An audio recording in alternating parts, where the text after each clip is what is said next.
Hey, traveler. Paimon. Oh, Paimon knows that voice! Over here.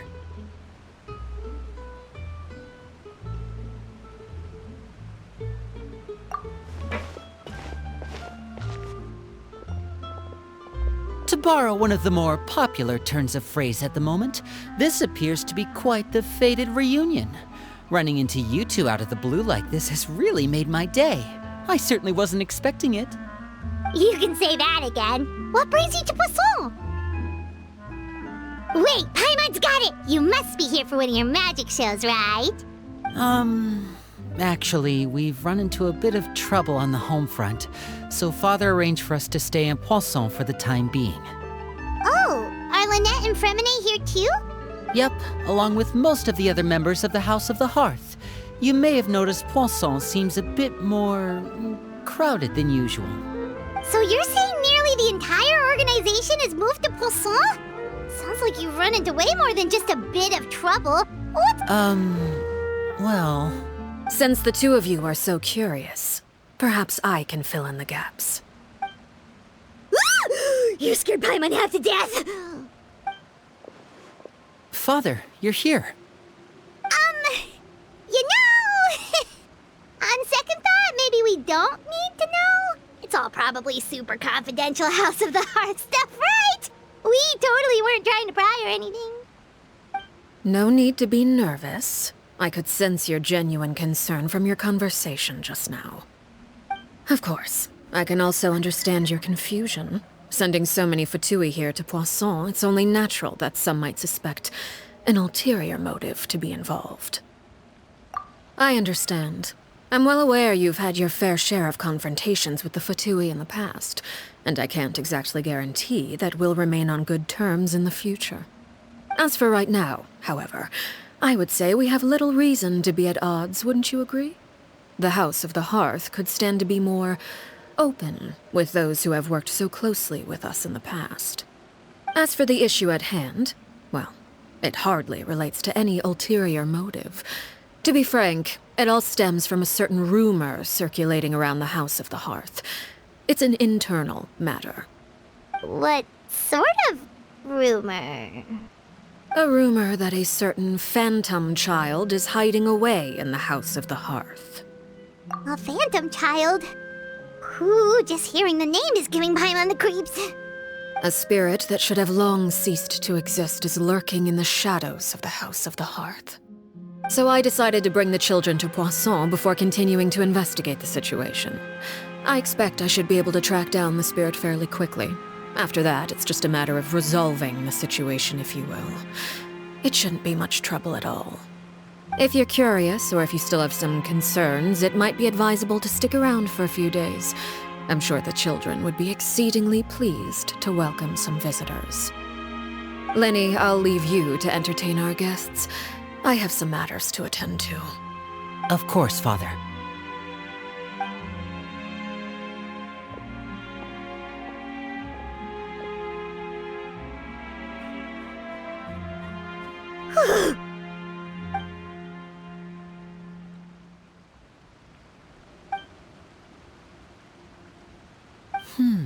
It has long been a dream of mine to invite you to our home and introduce you to my other siblings. You're quite well known in the organization already. A lot of people have been talking about you, especially after everything with the prophecy. If you're willing, why don't you stay a while and have a little chat with us? Alright. We don't have anything else to do right now anyway. But let's be clear, we're just gonna be there as guests, okay? Don't get any funny. Oh, wait a second. For your guests, that probably means we'll be treated to lots of yummy food, right? Of course. During our stay in Poisson, we've been helping out the locals with some fishing. We bring in quite the bounty every day. In fact, today's the perfect chance for me to show you what I can do in the kitchen. Let's go. I'll take you to where we're staying.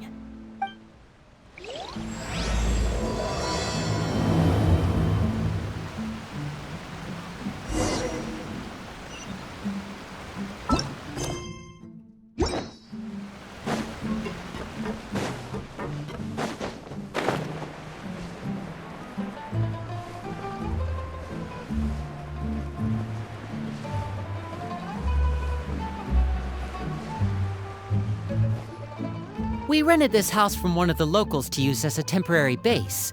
I'll come back later and tidy up a bit. After that, it should be all ready for you to stay in tonight. Awesome, thanks! So, where are we off to now?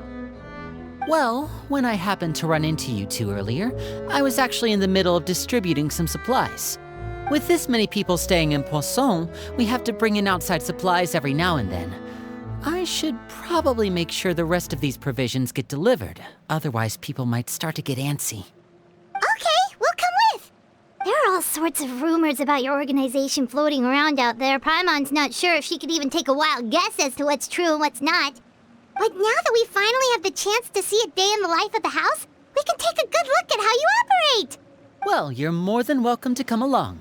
Just follow me.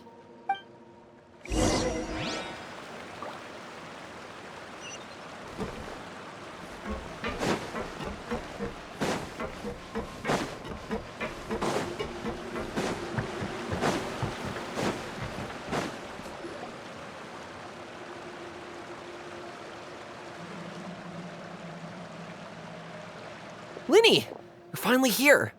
The supplies. I'm assuming you've... Brought them with me? Yep, here you go. Hello? It's the Traveler and Paimon! No way! Come here, everyone! Hurry! The Traveler and Paimon are here! One at a time, please. Don't crowd around them all at once. We don't want to scare off our guests now, do we? Oh, it's all right! Gotta say, Paimon didn't realize we were this famous.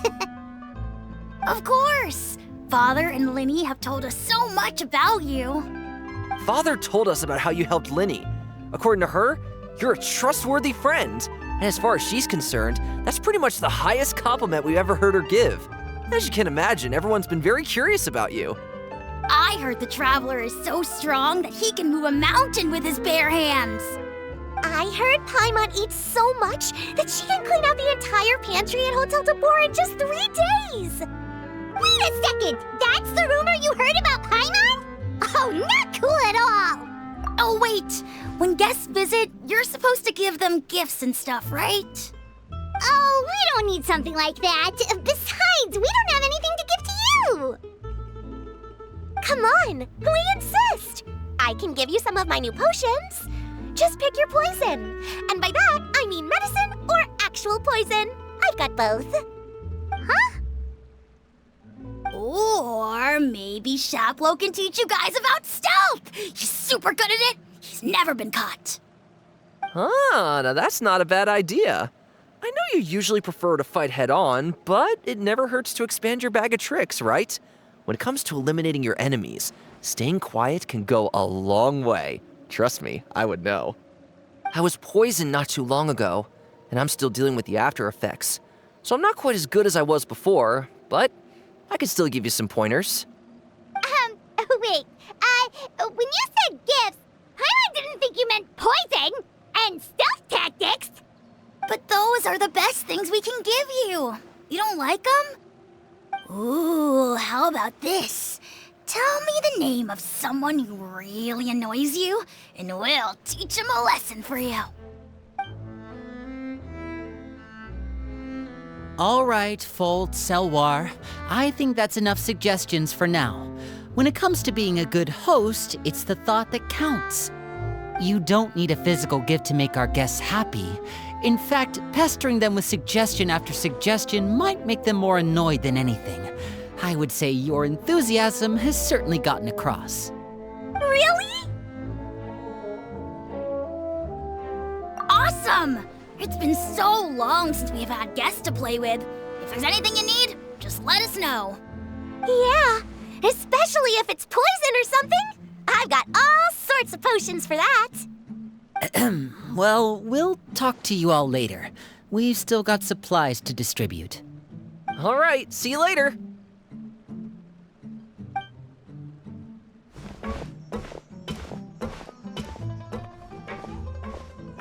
Bye!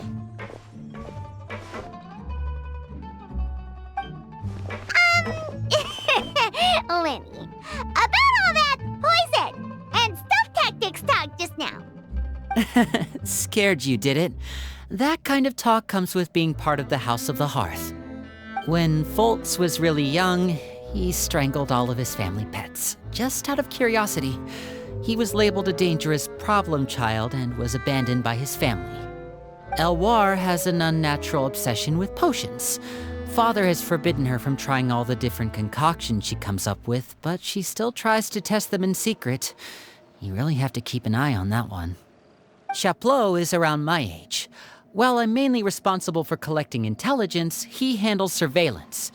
He's very passionate about his work and has no reservations about taking on some very difficult missions. I know you two probably aren't used to that kind of talk, but I can promise you they only had the best of intentions. Things like stealth tactics and developing different poisons, they really mean a lot to them. They were just trying to share the best of what they could offer, that's all.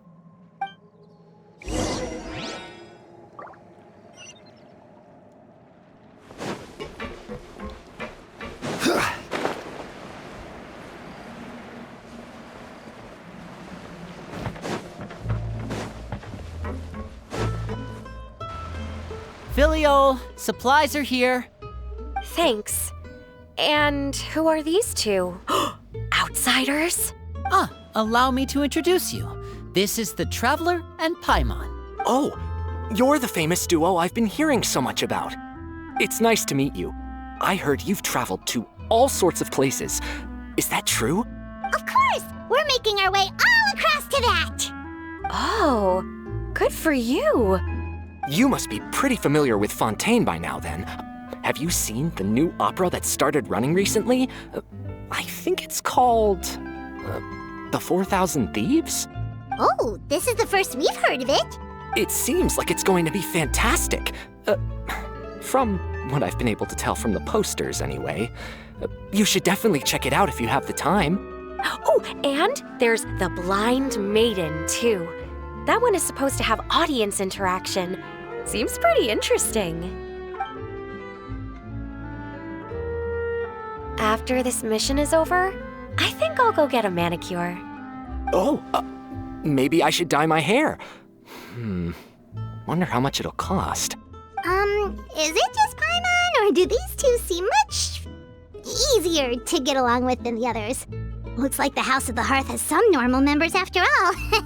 I heard that. Oops. I'm guessing you're referring to Foltz and the others? Yeah, we're definitely not all like them. I bet those crazies are practically foaming at the mouth right now. I'm sure they just can't wait to get back to Snezhnaya to carry out the plan. That's enough, Filial. Don't talk about family members behind their back, right? Whatever. Let's go. Guess this is goodbye then. If you ever have some time, we should go see the opera together.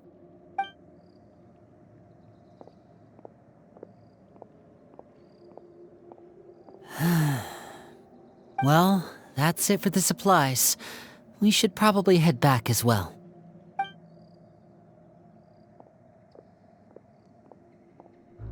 Well, they didn't seem too happy with each other. Seems like there could be something more going on here. You're right. We're only here as guests after all. Oh, Winnie's getting super far ahead. Come on, let's catch up.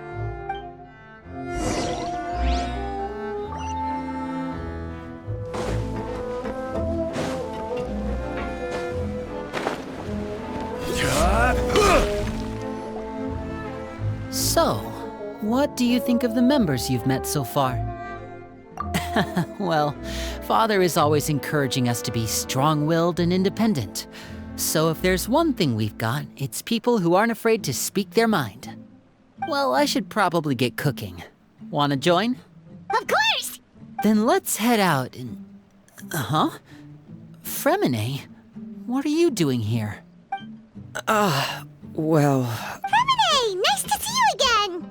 Oh, you too. I heard you're here as guests of House of the Hearth. Welcome. We were just going to make some food. Why don't you come along? I could use some help in the kitchen, and I seem to remember you mentioning you wanted to make seafood soup for the traveler in Paimon.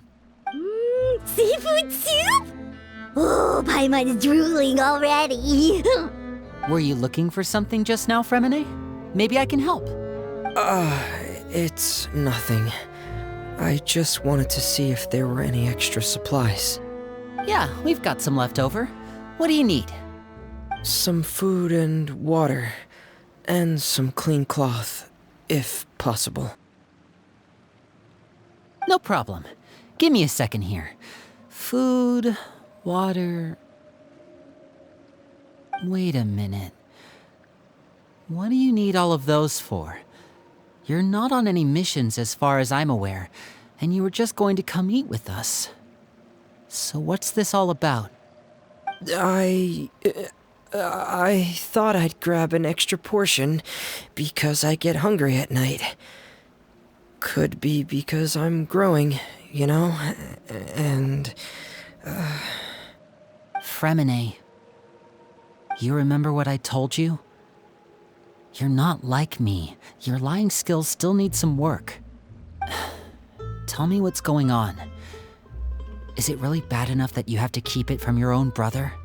Maybe it'll be better if we gave them some space.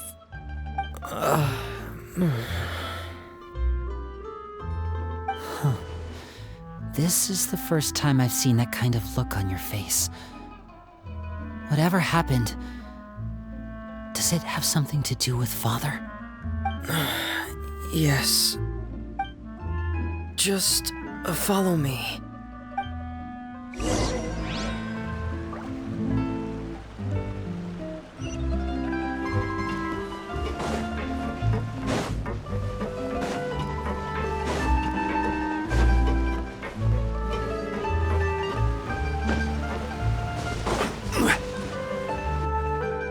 You're back! Oh, and you've brought some friends with you this time. Hello, my name's Linny. I grew up in the House of the Hearth. And you are? Hi, Linny. I'm also a child of the House of the Hearth, just like you. You can call me Clairvy. Clairvy? It's nice to meet you. Does that name ring any bells, Linny? No, not at all.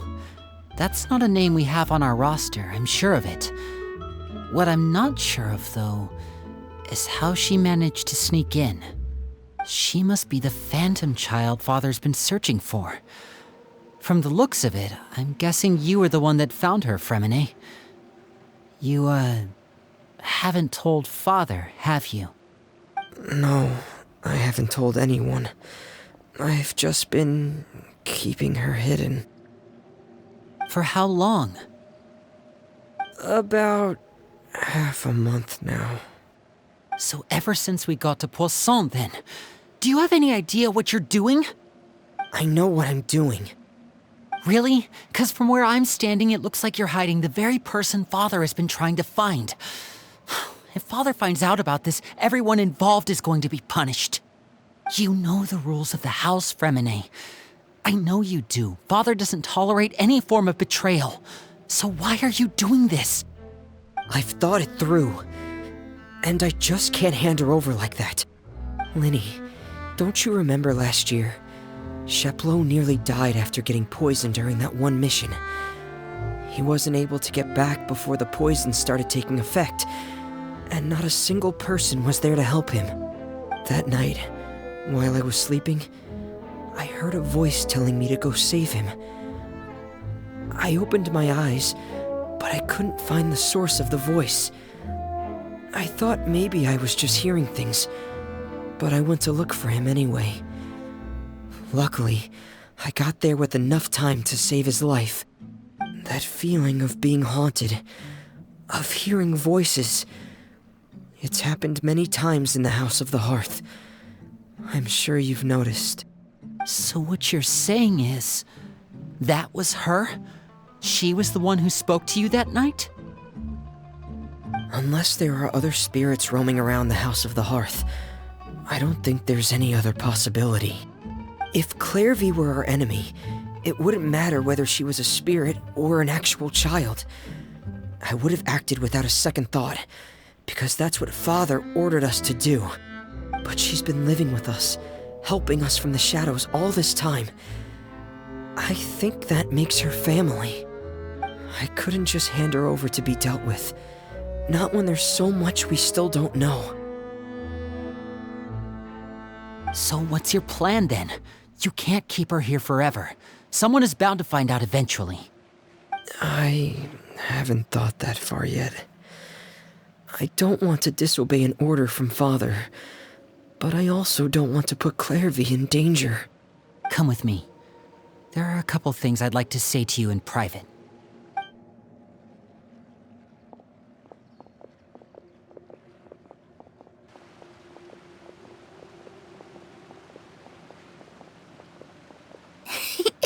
Those two sure care a lot about each other. Well, they got a funny way of showing it. From where Paimon was floating, it sure seemed like they were about to bite each other's heads off. No way! They have a really deep bond. I could tell right away, 'cause I also have a friend like that. I just don't know how long that kind of bond can last. The darkness in the house runs deeper than you can imagine. No one can get out alive. I'm sorry, Linny. I really didn't mean to drag anyone else into this. Oh, really? You didn't mean to? 'Cause I, for one, wish you did. Huh? What do you mean? You know, when we were younger, you didn't call me Linny. You called me brother, just like Lynette. We grew up together, the three of us. We were all orphans, all rescued by Father. Of all the siblings in the House of the Hearth, I think our bond was the closest. Later on, when you started calling me Linny, I wasn't actually surprised. After all, Lynette and I are related by blood. We've had to depend on each other to survive long before we joined the house. Linny, The darkest and most difficult moments of my life happened before you and I had ever met. I'm sure that's true for you as well. Even so, Fremine, we've stood by each other for all these years now, and to me, that means more than blood. You and Lynette are the most important people in my life. No one can replace you. So I won't let you face anything alone. Not if I can help it. Oh, looks like things are getting kinda heated between Linny and Fremine. Maybe we should go check on them. Oh, it's raining. I should put my clothes away.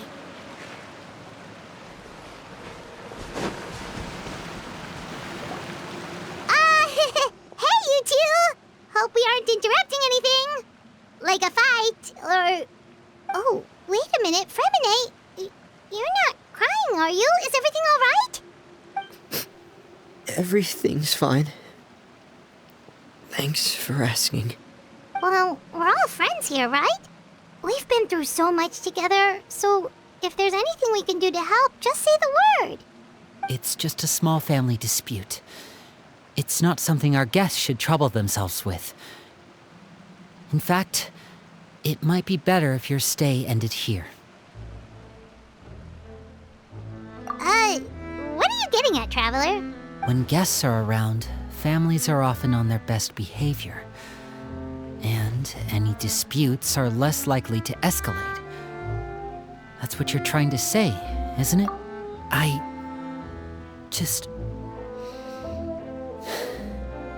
Thank you. I was really hoping to keep you out of it. But even if I could think of some other reason to turn you away, I'm not sure I could convince you. I know things could turn dangerous, so I promise you this. From now on, I'll protect you like my life depends on it. Me too. Well, back to the matter at hand then. If we don't plan on handing Clairvy over to Father, then our only other option is to solve the mystery of her identity before Father is able to track her down. That means finding out where she came from and what she's doing here. Then we can send her on her merry way and pretend like none of this ever happened. I've tried that already. And? And... nothing. I tried taking her somewhere really far away, but... after some time, she just reappeared. She even came with us all the way to Poisson. It seems like wherever the house is, she follows. I don't know much about spirits. Do you two have any ideas? Let's see here. Paimon remembers hearing something like, if you fulfill a spirit's last wish before they died, they'll let go of whatever's keeping them here and return to the ley lines. Oh, it's just that Paimon doesn't really remember where she heard that, so it's not guaranteed to work or anything. Well, sounds like it's worth a shot. Guess that means we should go ask her about her wish. But first, Fremine, I need you to promise me something. What is it? I need you to promise me that this will stay between the two of us. We're the masterminds behind this whole thing. No one else gets involved. Can you do that for me? Of course. I promise. All right. Then let's seal the promise just like when we were kids. Fist bump on 3. Ready? 1, 2, 3. I swear.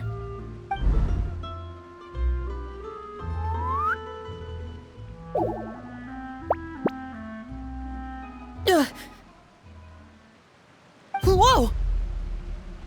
Lynette! But what a surprise! What brings you here, dear sister? And, when exactly did you get here?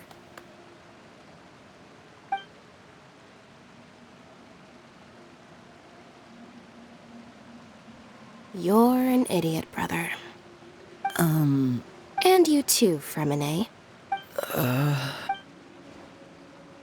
You 3, Traveler. And you 4, Paimon. Wait, what did we do? I've seen Clairvy around the House of the Hearth before. I hadn't seen her in Poisson, so I figured she must not have come with us. But it turns out you were just hiding her. I heard you talking about your plan. Rather than steering clear of the situation, I'd rather fully join in.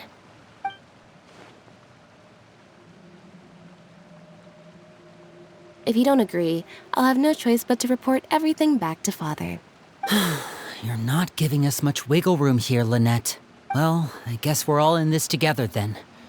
After we talk to Clairvy, we'll figure out our next move.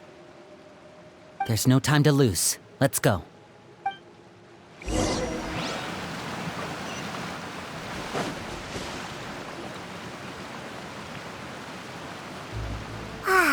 I'm full. Thank you for bringing me this food, you guys. She said she's full, but the food doesn't look like it's even been touched. That's right. Based on what I've been able to observe, it doesn't seem like Clairvy can interact with the physical world at all.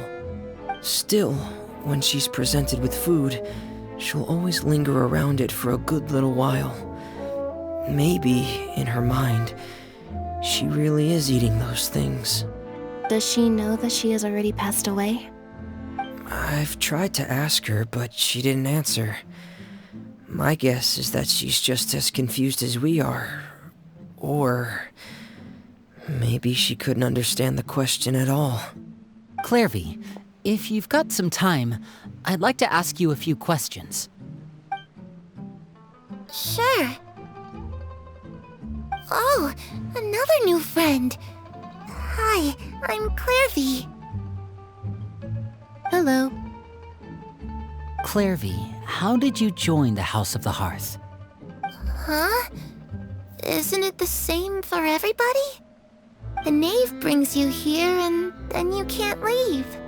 It's just that your name, it's not on the roster. And I've never seen you before. The roster? Oh, I get it now. I think there might be some things you don't know about this place. The people in charge, they're not as nice as they look. They say they keep a roster, but it's not complete. There are a lot of people who aren't on it, and never will be. In this house, some people are family, and other people are just test subjects. Those kinds of people aren't ever going to get a place on the roster, unless it's the roster of people who've been executed. Wait, does that mean the knave... She... Is there anyone that can vouch for you? Perry. She's my best friend. She's the only one I trust in this place. Have either of you heard of that name before? No.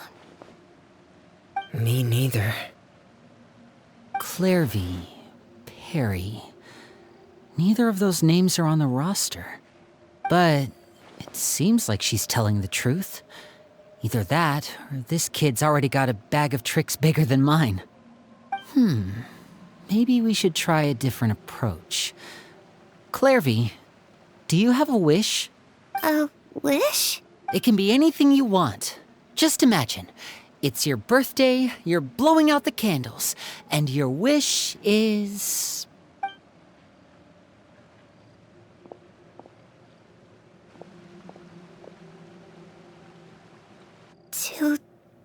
To go outside, where the sun can find me. That's... it? Well, that sounds easy enough. The darkness in the house runs deeper than you can imagine. No one can get out alive.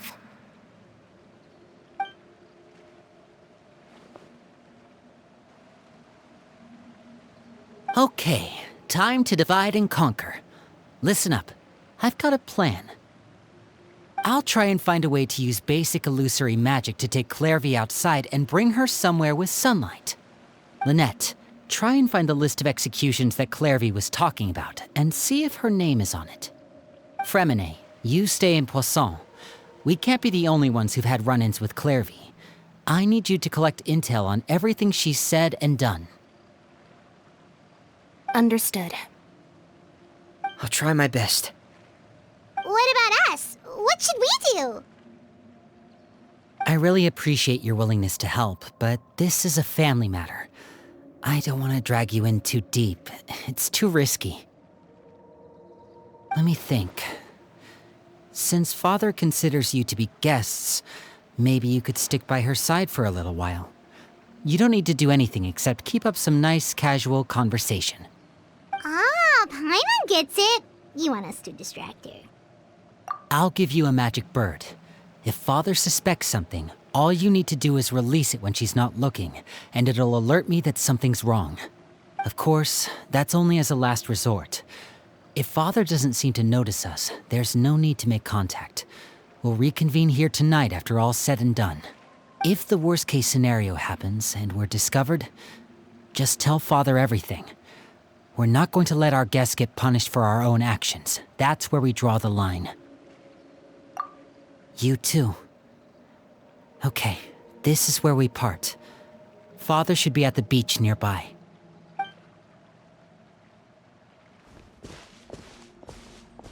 I really hope this goes well. No, it has to go well. That's the only way this can get resolved.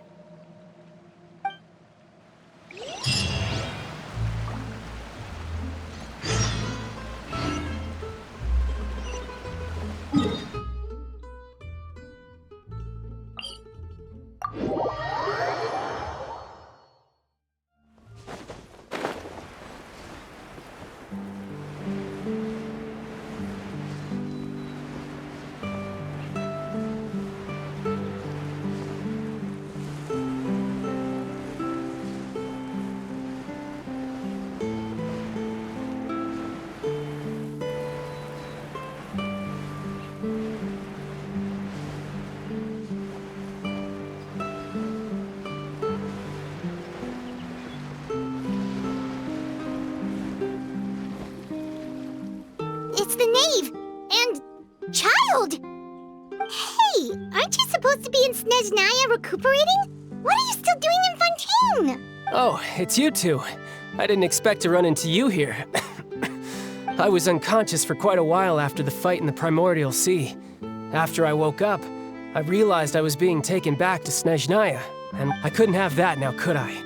Not when I've still got unfinished business here in Fontaine. So, I mustered up all my strength and made the journey back on my own.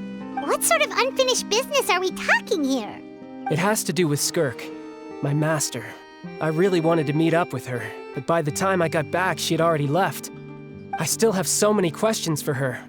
Without any other leads, all I could do was ask the knave to help me track her down.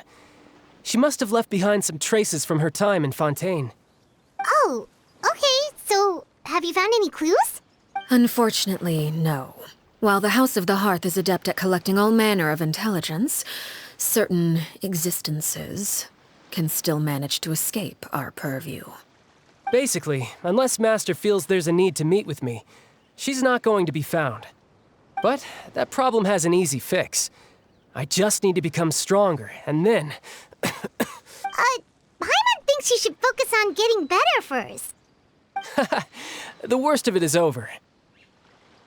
It's all thanks to that one kid from the House of the Hearth. Elwar, I think her name was. She gave me a bunch of random potions to drink.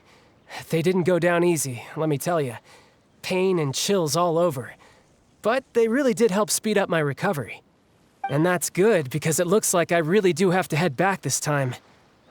The old man's been putting the pressure on me. He sent someone to tell me I'm needed for some sort of project. Project Stuja? Yeah, that's the one. I heard Regrader's involved too. I'm not looking forward to having to listen to all his monologuing, that's for sure. Hey, maybe you could think of a way for me to stay in Fontaine for a little longer. Helping Linny and the others brush up on their fighting skills would be far more interesting. If you and I could spar, that would be even better. I've been waiting for a chance to see you go all out. And what a sweet little daydream that is. But I also have a role to play in all this. I'll be leaving Fontaine shortly as well. Besides, considering how little they see fit to step outside the homeland, being called on to return to Snezhnaya by such illustrious dignitaries, what a great honor. Wouldn't you agree? One I could do without, I'd say. Is it just Paimon? Or does it kind of seem like they're... So, dear guests of the House of the Hearth, to what do I owe the visit? We just... Right! We're super close to Linny and the others, but we still don't know much about you! Is that so? Introductions have already been made, have they not? Oh, well, you see? There's only so much you can learn about someone from a short introduction. At least tell us something a little extra, like... Why do you call yourself father? Good question. I'd also like to know.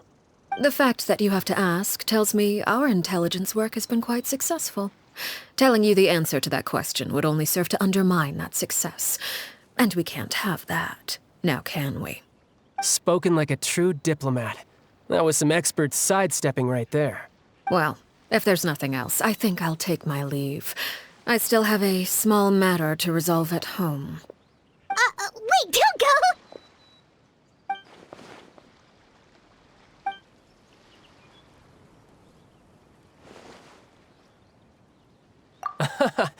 I'd also like to hear the answer to this. I've met some of the members of your organization, and they all seemed like really good kids. They actually reminded me of Tonya and Tusser. Which, by the way, if you ever betray them, I'm just letting you know, I won't let you off easy. And why would I betray them? Well, you've already betrayed the House of the Hearth once, haven't you? At least, that's what I heard.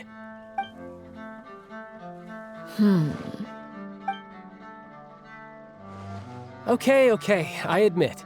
That's just what the old man told me. The rooster, I mean. Wait, did you really do something bad to those kids? Never mind what I've done. I'm more curious as to what the mighty rooster had to say. Care to enlighten me? Ah, well, nothing much. Just some stuff about you taking out many other members of the House of the Hearth, and even going so far to attack your own family. I see. Huh. Based on your reaction, I'm guessing it's all a bunch of lies. Hardly. I don't appreciate his particular turns of phrase, but I suppose he didn't say anything untrue. Although, it would be more accurate to say that there is a certain level of prejudice involved, but I don't intend to clear that up just yet. Prejudice has a funny way of concealing the real truth behind certain things, an attribute that I find to be quite advantageous.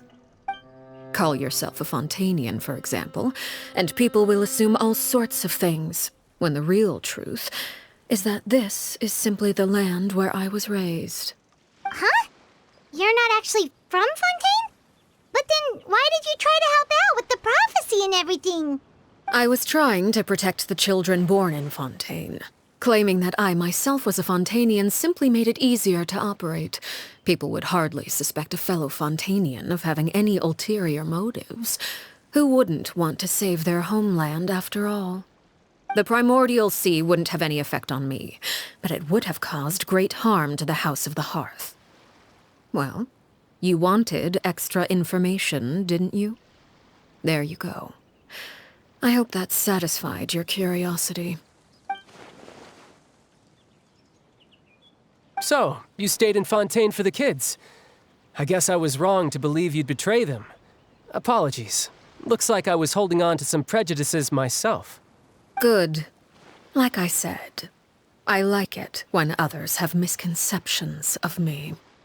Actually, while I was recuperating at the House of the Hearth, there was something else that really caught my attention. I heard that members always resolve disputes and arguments with a friendly spar, and the loser has to back down. Seems pretty cool if you ask me. Would also give them plenty of opportunities to hone their skills. Well, that's only a recent development. In the past, such spars weren't nearly so friendly. The losing party would lose everything, including their life.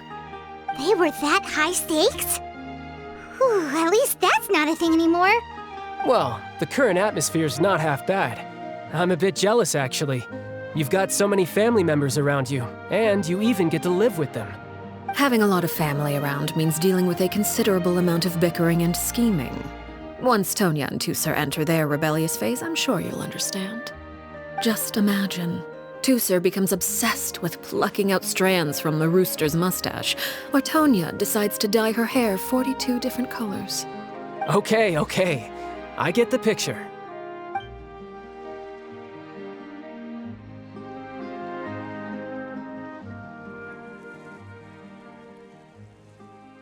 Well, would you look at the time? I should probably get going.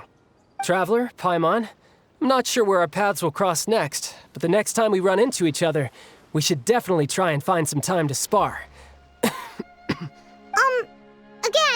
maybe this is a conversation we can have when you look less like you're gonna keel over.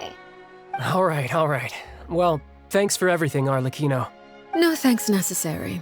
You also played a part in obtaining the Gnosis. I would say we can call ourselves even. I like the sound of that. Well, I'm off. See you all some other time. We should probably get going too. Do you want to head back with us? Oh? You want me to leave so soon? Oh, well, you see, I'm rather enjoying the evening breeze. If you don't mind, I think I'll stick around for a bit. I have some things to think about. Apologies for not attending to you like a proper host. Please forgive this slight. I do hope you'll have a pleasant stay. We managed to keep her distracted until nightfall. Good thing Child was there to keep the conversation going. You don't think she suspected anything, do you? Oh, I wonder if Liddy ran into any issues. Let's hurry back and see how everything went.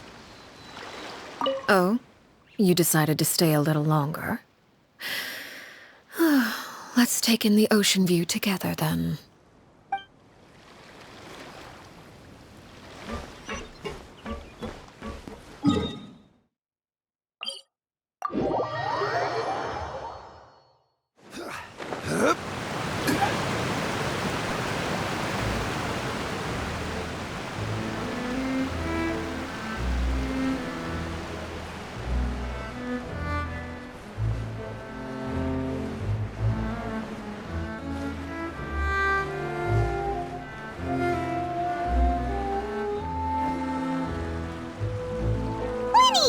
everything go? Well, long story short, we ran into a small issue. Clairvy can't go into the sunlight. Everything was fine at first. She followed me up to the surface just like I told her.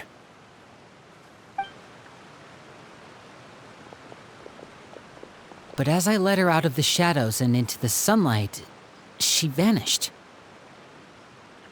I turned around and there she was, standing at the edge of the shadows, silently watching me. Huh. Maybe she's afraid of sunlight, or... No, it wouldn't be her wish if that were the case. Well, we could always try pushing her into it. Oh, true. I've pretty much tried it all already. Nothing worked. Eventually, the sun went down, so all I could do was bring her back here. How did it go with you, Lynette? Good. I've got the list. It's right here. Really? Well, what are we waiting for? Let's take a look!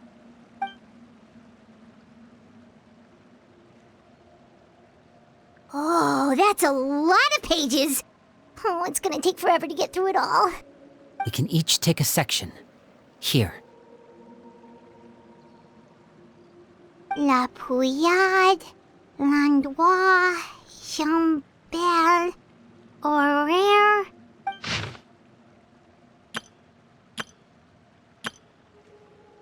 Oh, yikes. That Horaire guy has a huge scar on his face. He's kinda giving Paimon the creeps. I've met him before. The scar is from an injury he received during a mission. I still remember him joking with me about it. He said any future lover would take one look at him and then lose all interest. Did he say anything else? Well, I asked if there was someone he was interested in. He said no, and that's where our conversation ended. It was only later that I learned he really did have someone he liked. He risked everything to escape so he could be with her, but it didn't work.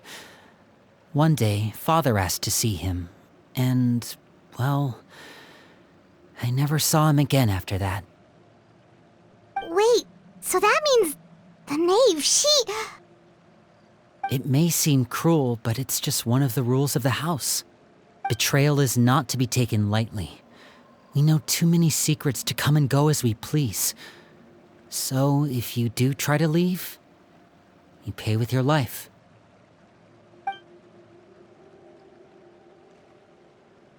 Her name's not here, huh? Well, that's not too surprising. It doesn't seem like this list is complete. It only contains records dating back around 5 years. Let's shift our attention then. Fremine, were you able to find anything out? Fremine. Sorry. I was thinking about something. I managed to talk to quite a few people, but I couldn't help but notice that the atmosphere in the house was a little... strange. Strange? Yeah, I mean, I know there have been arguments in the past, times when people haven't gotten along. Chaplot and Filiol are a good example of that. Oh, those are two of the people that we met while delivering supplies. Paimon can see how they might not get along. They had very different vibes, and their, interests seem to be pretty different as well. That's to be expected, actually. Father brought us all here, shared her knowledge with us, taught us how to fight. That's one thing we all share. But that's also where the similarities end. Not all of us feel the same desire to stay here. As members of the House of the Hearth, we're also considered part of the Fatui. And to a lot of people, that's an identity they never asked for. Certain members get older and realize they want something else for themselves. But considering the rules of the house, most people would never say that out loud. People like Chaplot and Foltz are loyal to Father and her vision. They're proud to be part of the Fatui. Filiol and Nantoy, on the other hand, well, they aren't quite as enthusiastic. These kinds of conflicts have always been there. It's not like Father is in the dark about any of this. Well, that's true. But it just feels like things have gotten worse lately.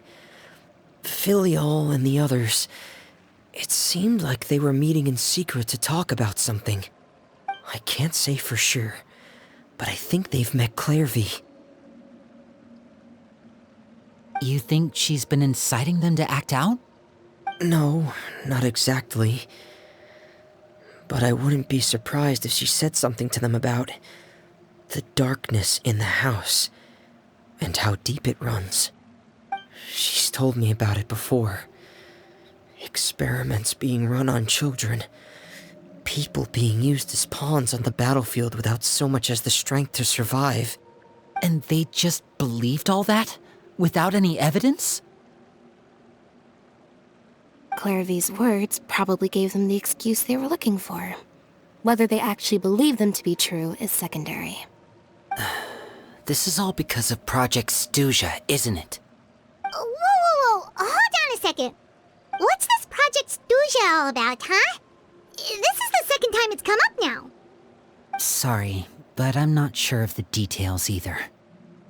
I only know what Father has told us, which is that it's something the Rooster and Regrator have been working on together. Apparently, it has to do with the Fatui's strategic plan for the future. Because the House of the Hearth was so successful in obtaining the Gnosis, we now have the honor of playing a key role in Project Stuja. Wait, but isn't that a good thing? Key role is just another way of saying dangerous role. To us, the whole thing is an inconvenience. Father thinks so too, but she's in no position to refuse.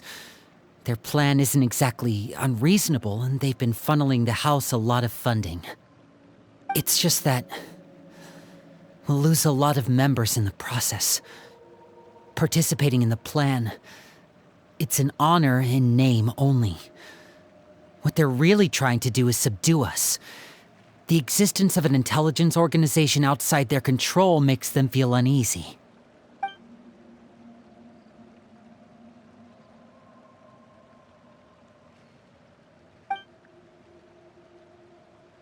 Okay, super complicated top secret Fatui business aside, what does all of this have to do with the conflicts you were talking about earlier? Paimon doesn't get the connection. External pressure has a way of exacerbating internal strife. You can't overlook the power of fear either. People are afraid of dying, and that fear is often the impetus for a lot of stupid decisions. I thought resolving the Clairvy situation would make everything go back to normal, but it looks like things are more complicated than I thought. If we leave Filial and the others to their own devices, sooner or later, Father will be forced to take action. We can only focus on one situation at a time, brother. You're right. Even if we confront Filial and the others, it won't do any good. It might even make matters worse. We should focus on Clairvy for now. Well, it's getting late. We should head back and get some rest. We'll try again first thing tomorrow. Lynette, you stick with me this time. Fremine, keep a close eye on Filial and the others. Make sure they don't do anything they'll regret. Good work today, everyone. Have a good night, and I'll see you tomorrow.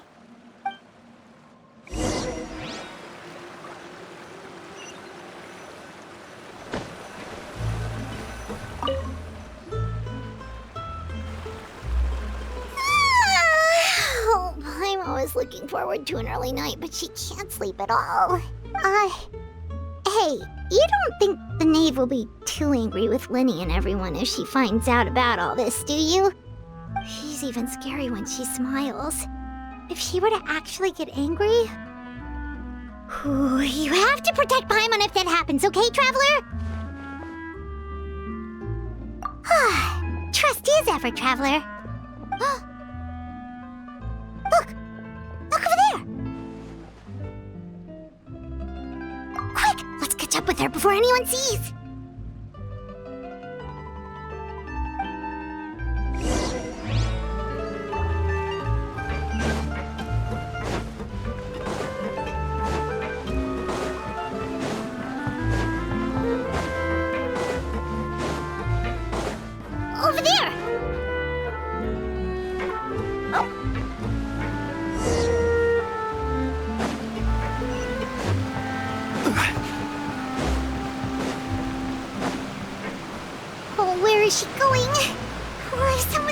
we're toast!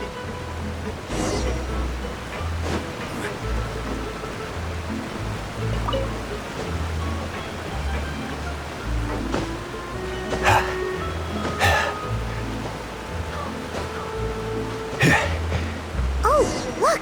She stopped!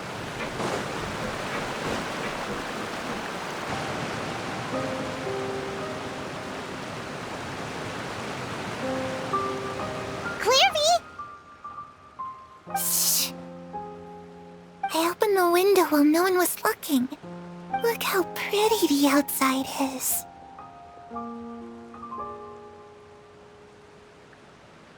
If only I could have more than this. You probably think I'm being silly, huh? All this hopeless resisting. It's better to dream of what I could have than try to make it a reality, right? Please, help us get on the same page here, Clary. We need you to tell us what you know. Can you do that? Sure. Although, after you hear all this, I think you might regret that decision. Everyone in this family is nothing more than a tool. Something to be used and exploited. We're all expendable. Including me. As long as you're useful, you get to stick around. Lose your value. You're handed over to the doctor, experimented on, and given a fate worse than death. I've seen it happen again and again, and I've had enough. You're saying the knave did all that? It's just, that doesn't seem like something she would do. She's scary and all, but it seems like even she has lines she wouldn't cross. I knew you wouldn't believe me. Everyone thinks she's a good person. They all think of her like a real mother. Mother? But she doesn't deserve that title. She's disgraced it and tarnished it. And if I had things my way, I'd never see her again. If only Perry were here, she'd understand. Perry. There's that name again. Also, Paimon's getting a strange feeling. It almost feels like she's not really here with us. Paimon can't tell if she's actually talking to us or if she's mistaken us for someone else.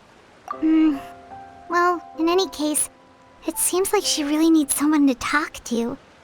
We should keep her company for a little longer. She looks so young. But it seems like she's been through a lot. It's getting windy. I should close the window. Ooh, look at the moon. Isn't it pretty? Hey, wanna hear a secret?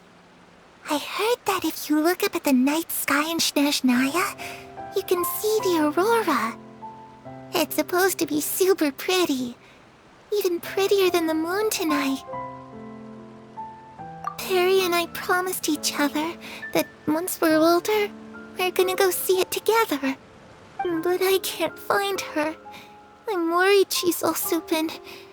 No, that wouldn't happen to her. She's special. Mother likes her a lot. I should really go talk to Mother, but we just fought. She doesn't want to see me, and I'm too scared to face her. What should I do?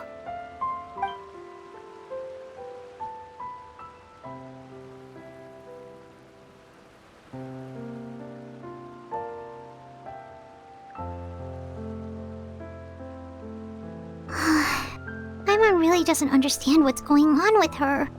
Well, let's head back. We've got an early morning tomorrow.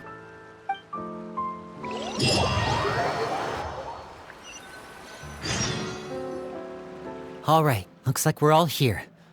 Let's go ahead with the plan.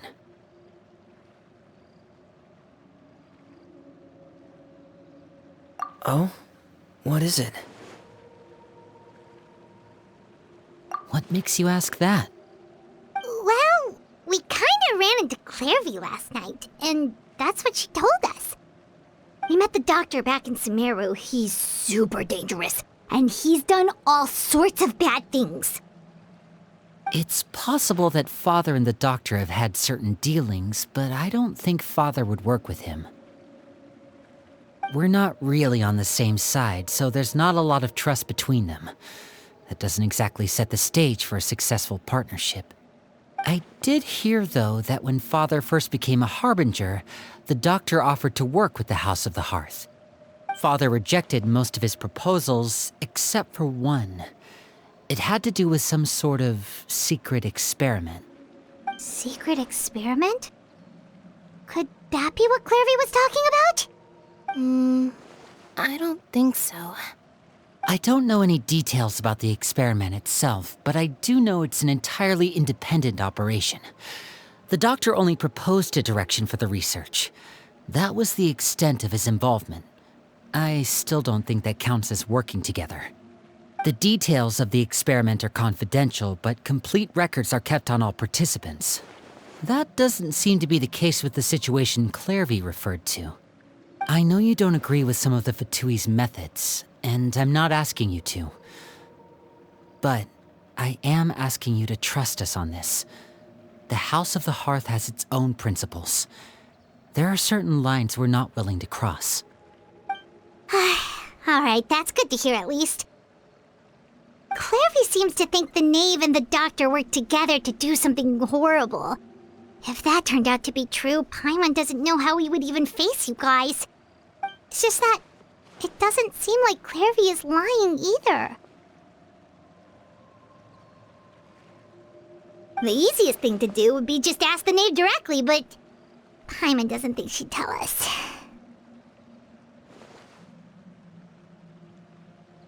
Father didn't come back last night. She's probably still near the shore. We'll be counting on you to distract her. Lynette, you're with me. Fremine, you know what to do. Be on your guard, everyone. All right, let's get to it.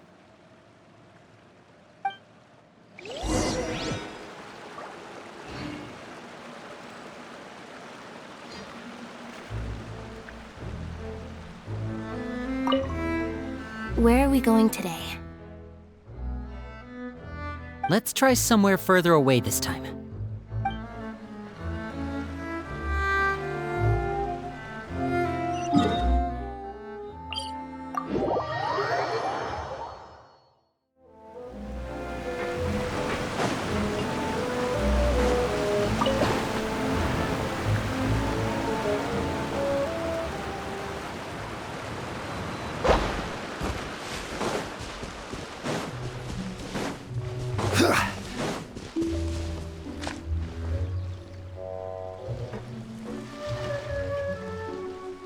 Ah, it's you two again. I must say, you look a bit pale. Did you have trouble sleeping last night? A little. Perhaps if you had less on your mind, you'd be able to absolve yourself of such troubles. So what are you planning to do now? Catch up on some sleep? Or should I give you some time to rack your brain for a topic to discuss before I ask any questions? Although I must profess to being curious. Without child here, how do you plan on distracting me? Us? Distract you? A good one. But no, we were just here for a chat. Looks like you could have used some extra time to think. No matter. If you don't have any other plans, why don't you accompany me somewhere? Don't worry. I'll be sure to steer clear of any scheming children. The ocean breeze is sure nice today. Children always think they can hide things from the grown-ups. But nothing gets past me. Least of all a little scheming. I think I'll let them have at it for a little longer. I can be very patient. Well, I'll leave you to think things over. If you're so inclined, meet me outside the Palais Mermonia. Good things come to children who do as they're told. So I do hope you decide to tag along. If only for your friends' sakes. What should we do? She clearly knows about everything we've been doing, and Paimon doesn't think it'd be a stretch to say she was threatening us just now.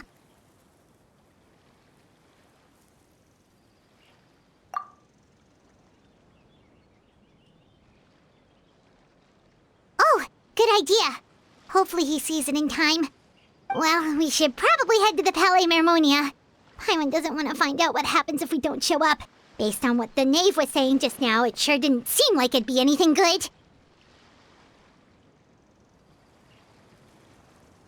Okay, then we probably shouldn't keep her waiting. It seems like Linny and the others are on thin ice, so let's do our best to not get them in any more trouble.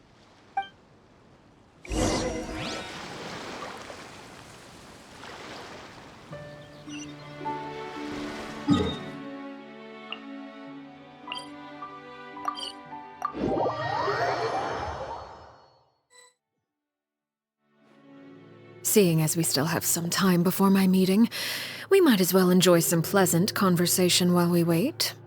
I'm glad to see you get along with my children. Being surrounded by good companions is necessary for a child's development. You're not planning on doing anything to them, are you? I assume you're referring to Linny, Lynette, and Fremine, although there's that situation with Filial and Nentoy as well. It appears quite a few people have been acting out lately. No matter. I'm not one to discriminate. All those who betray the house meet the same fate. There are no exceptions. Does that mean you're going to kill them? Oh, are you here to beg for their lives? I'm sorry to disappoint, but the rules of the house change for no one. In my organization, everyone is responsible for their own actions.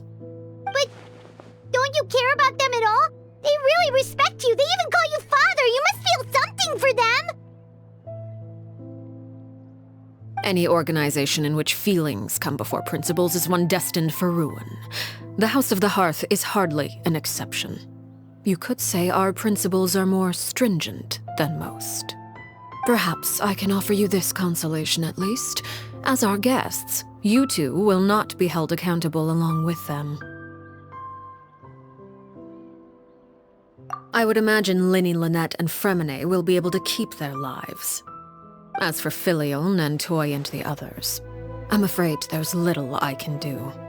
They can try to escape, but once you know our secrets, there's no getting out alive. But that's awful. Ah, you seem concerned. Out of consideration for my guests, I suppose I could turn a blind eye for a little longer. If Linny and the others manage to dispose of Clairvy in the meantime, all evidence of their wrongdoing will be lost. In that case, I could hardly punish them for something I couldn't prove. If their efforts are unsuccessful, on the other hand, all will be held accountable, and the punishment will be severe. Of course. Oh, and here, I believe this belongs to you. Do try and keep better track of it next time.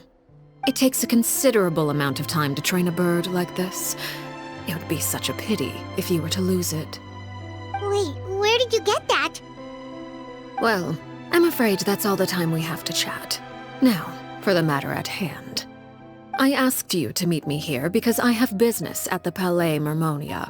It has nothing to do with you, but I think it would be prudent for you to stick by my side for the time being. There will always be time later to run off and tell Linny what you've learned. Well, time to go. Looks like we wrapped things up just in time.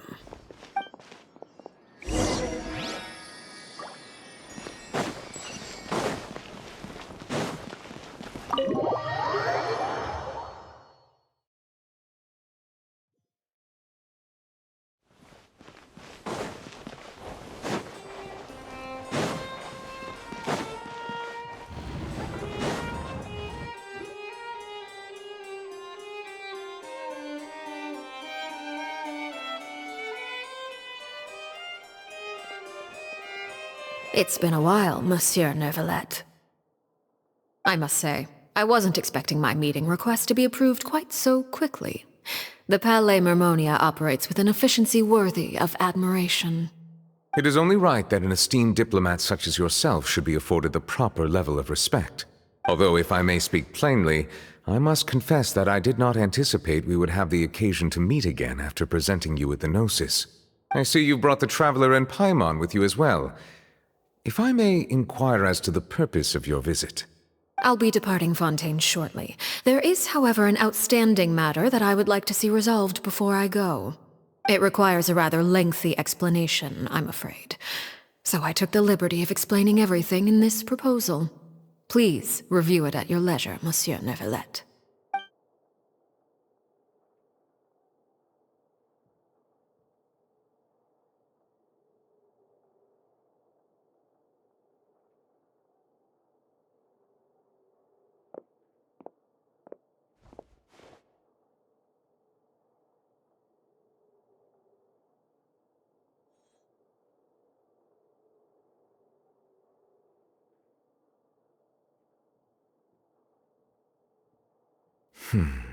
I understand your request.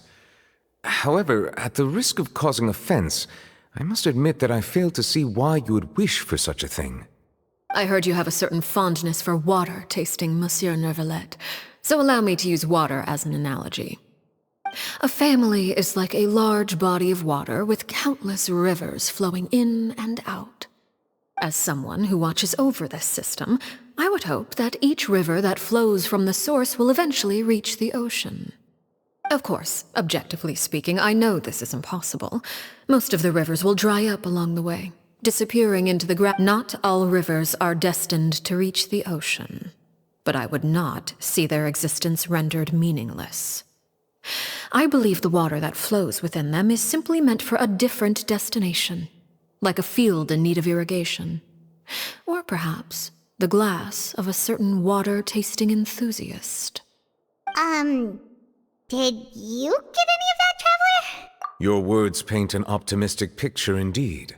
Allow me to remind you, however, few among us are willing to sip from a glass filled with tainted water. It may have been tainted at one point in time, but not to worry. I'll make sure it's strained of all impurities and returned to its cleanest form.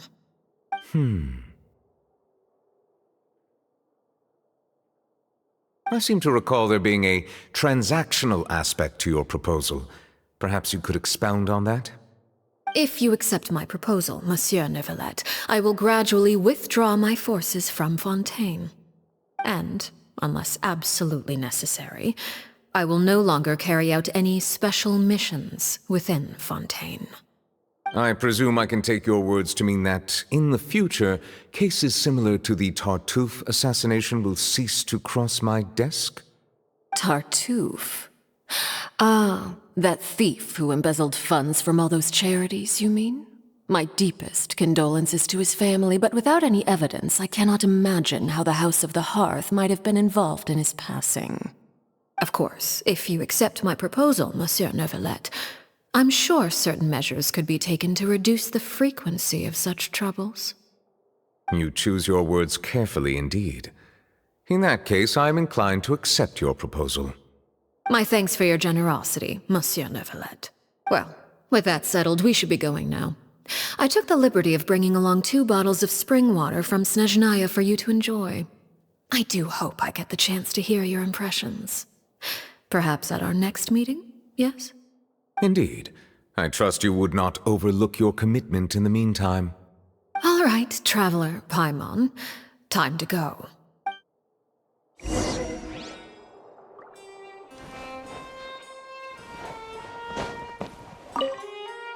I believe I've told you before that my emotions easily resonate with those of others. Yet in the few meetings I've had with that Harbinger, I haven't been able to sense any aspect of her emotional state. Her mind is like a still body of water.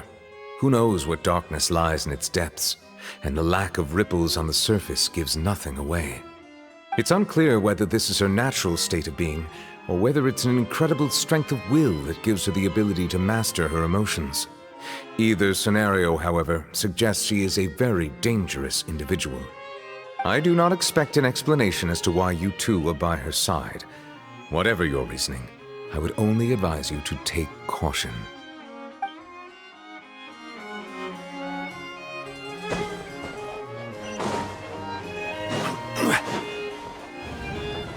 Work is work. Simple wherever you go.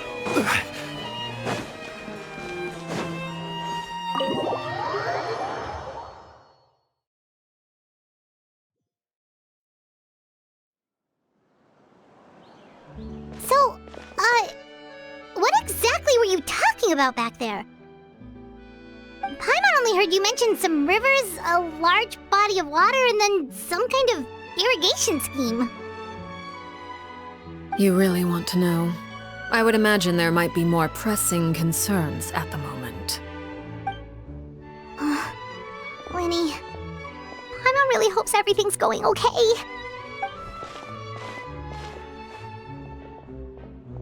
Oh, Paimon recognizes that look.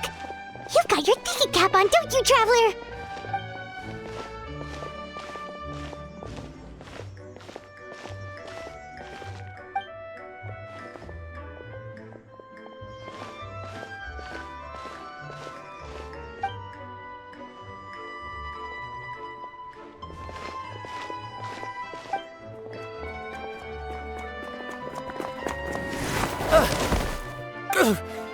Oh, shoot. Are you alright? Oh, jeez. I'm so sorry. I was so focused on selling these papers, I wasn't looking where I was going. Well, let me make it up to you at least. Here, take this paper. On the house. Oh, you don't have to give us anything. Please, I want to. It's not like I'm short on supply. All the extras will be useless come tomorrow anyway. It's my fault, really. I was just trying to bring home some extra mora for the family, but I bit off more than I can chew. I haven't had many takers today, so I'm still swimming in papers. What's going on here? Nothing much. I just ran into your friend here on accident. I should probably get going, actually, so... Hold on. Of course, I'm happy to compensate you with mora, it's just... I don't have any on me at the moment. I'll take 3 papers. Here, your payment. Oh! Thank you for your patronage. May the Archons bless you with good fortune. If only I had the chance to run into such generous customers every day. I should probably just take on a smaller inventory though, right? I'm getting married soon, so sometimes it's hard to not get ahead of myself. Anyway, I should head out. Goodbye! Well, now that my affairs are settled, we should take the boat back to Poisson. We've even acquired some light reading to enjoy along the way. Actually, why don't we stick around for a little longer? Paimon just realized how hungry she is. She can't head back to Poisson on an empty stomach. It appears you two are under the impression that delaying our return will somehow alter the situation in your favor. I'm sorry to ruin your fantasy, but your efforts are meaningless. That being said, I could be persuaded to give Linny some extra time. I just have one condition. If you agree to my request, I'll even answer some of your questions. You're quite curious about Clairvy, are you not? And my relationship to her. Wait, why are you being so generous all of a sudden? You're not gonna ask us to do something bad, are you? You overestimate yourself. You don't have the talent for bad things. Then what can you possibly...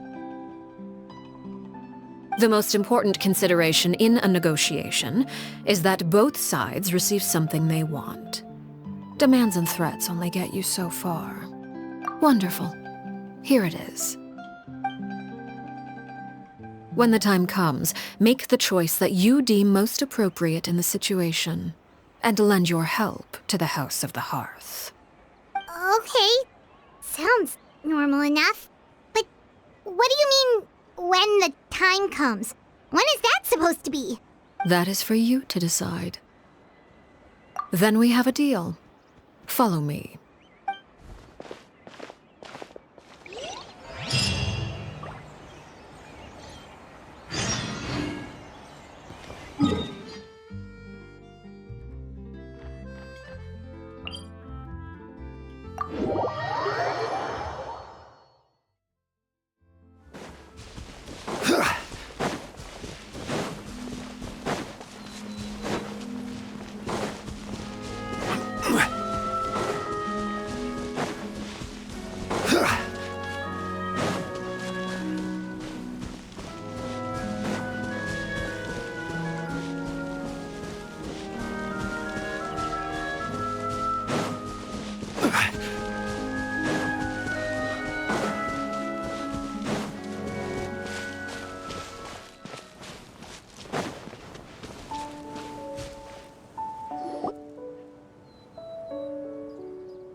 this place?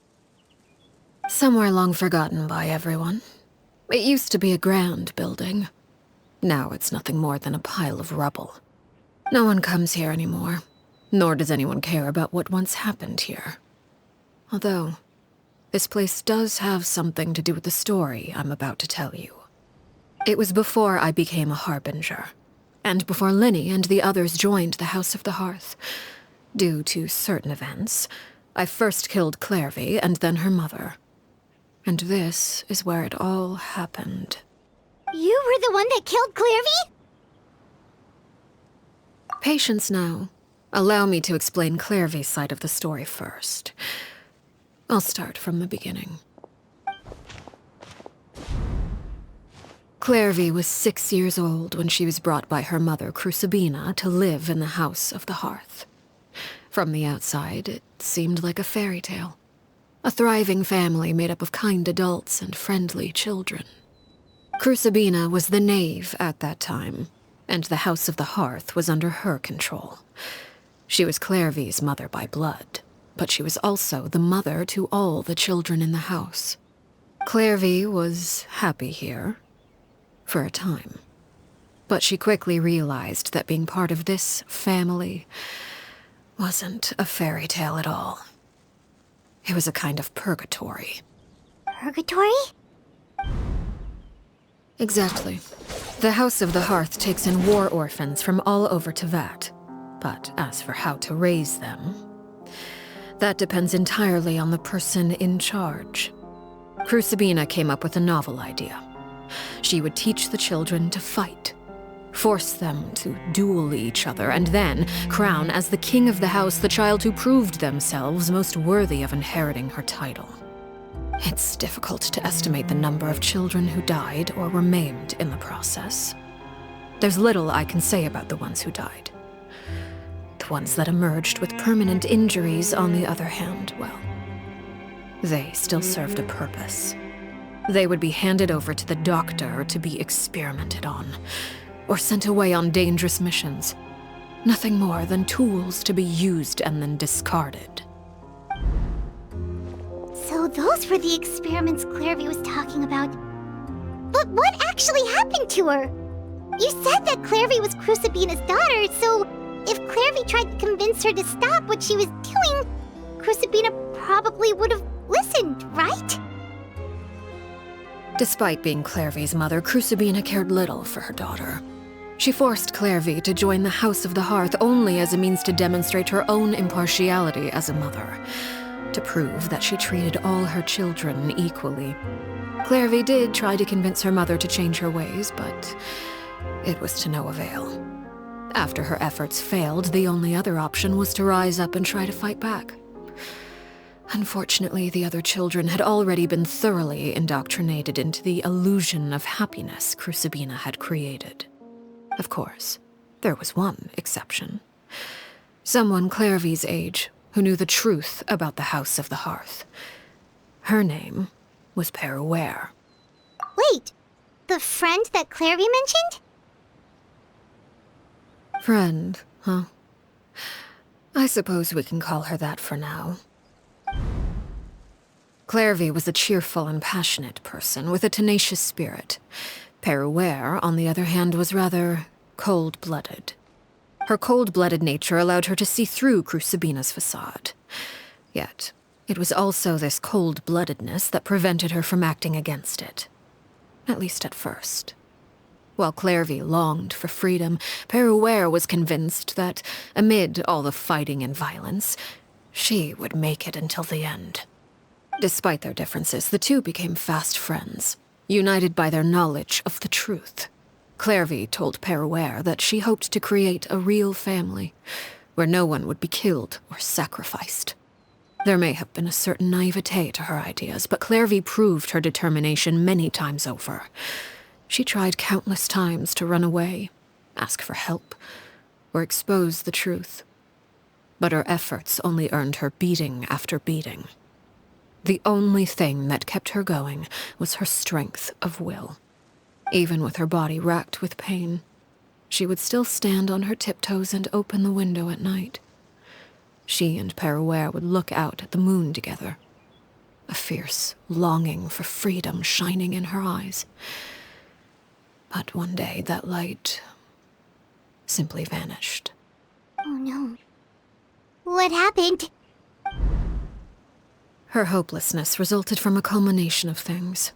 10 years had passed. 10 years worth of failure after failure. She and Peruere weren't children anymore, but finding any chance to escape still seemed as hopeless as ever. It was during this time that Peruere suggested a new plan. If escaping was out of the question, why not take down the very person sitting on top of this throne of lies? Mother herself. Clairvy rejected that proposal. She claimed that, as a famous harbinger, Crucibina possessed an unimaginable amount of power. Trying to kill her would have an incredibly low chance of success.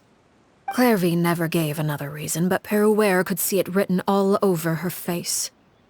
Clairvy still thought of Crucibina as her mother. Killing her own flesh and blood was a line she couldn't bring herself to cross. If she couldn't escape and fight back, then only one option remained.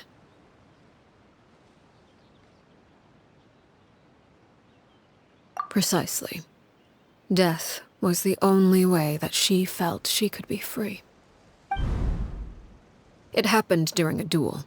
When she arrived at the dueling ring that day, her partner turned out to be none other than Peruere, the very person that had stood by her side all those years. It was a fierce battle. But ultimately, Clairvy decided to let Peruere end her life. From that moment on, Peruere's journey was one written in flames. When the rain finally came and washed it all away, there she stood, the sole victor in Mother's endless game of slaughter, a trail of corpses strewn across her path to success. It was the very result she had predicted 10 years prior. Even then, she believed she would make it until the end. She wasn't surprised by the fact that she emerged as Mother's undisputed heir. Rather, her success left her with an inexplicable sense of restlessness. She was unsettled, and there was only one thing that could quell that sensation. Perhaps you two would like to take a guess as to what it was? Crucibina, you mean? But... Correct. This is the place where Peruere killed her best friend. A mere year later, this is also the place where she fought tooth and nail to kill the mother they shared. The moment she acted, any conception of what was right or wrong ceased to matter. It's one of the principles of the house. Only those who survive get to write the rules. Peruere won the battle, and became a harbinger herself. After which Her Majesty, the Tsaritsa, bestowed upon her a new name. Arлекino. So the Perry Clairvy was talking about... It was you all along. You're Peruere. Arлекino is just a name you got later. I left that name behind long ago. I must say, hearing it now does bring back memories. After I defeated Crucibina, the moniker of Mother died with her. I chose to forego the title she called herself, and even chose to give up my own name. I rebuilt the House of the Hearth under a new identity. Not only as Arлекino, but as father. And that is where the story ends. Any more questions? Yeah. Based on what you just told us, Clairvy wasn't a little kid when she was killed. So the Clairvy we met... Was she really a spirit at all? I suppose you could call her an illusion born of flame. Her existence is like ashes to a fire. Something left over in the wake of blaze and ruin. You see, a certain power runs through my veins. It's not unlike a curse. My flames leave behind shadows of anything they consume. Of course, The chances of those shadows morphing into a sentient entity are exceedingly slim. Clairvy is a very special case. Clairvy died when she was 16 years old, but what emerged from the flames was her 6-year-old self. Her appearance wasn't the only thing affected. Most of her memories were lost to the blaze as well. Memory is a mysterious thing indeed. Losing a portion of your memories will alter your sense of self. Lose 10 years' worth, however, and it would be like living in the past. Like returning to a version of yourself that never grew up. No wonder Paimon got such a weird feeling when we were talking to her. Perhaps I should put it this way. Clairvy is someone trapped in time. It may seem like she exists with us in the present, but she truly lives in the confines of her own past. So if all of that is true, then you must have known about Clairvy for a long time. Indeed. She's a rather volatile and unstable entity. Sometimes she would look after the children. She's even saved some of their lives. But other times, she would hide from me and become obsessed with revealing the truth about the house to anyone who will listen. Shadows don't have the capacity to learn or grow. Any new information they encounter is quickly forgotten over time. Your attempts to expose Clairvy to sunlight. They failed, yes. The reason is actually quite simple. In Clairvy's mind, the house is impossible to escape, and it is this very perception that traps her there. But no matter. All I have to do is kill her again, and all will be resolved. I don't anticipate so much as a single speck of ash will be left behind this time. Wait! Paimon can understand why you might want her gone, but isn't there another way? So what if she's trapped in her 6-year-old self? She's still your friend! At least talk to her first! It's too late for that. She broke the rules, and now she must be punished. That goes for Filial and Nantoy as well. She's had quite the effect on them.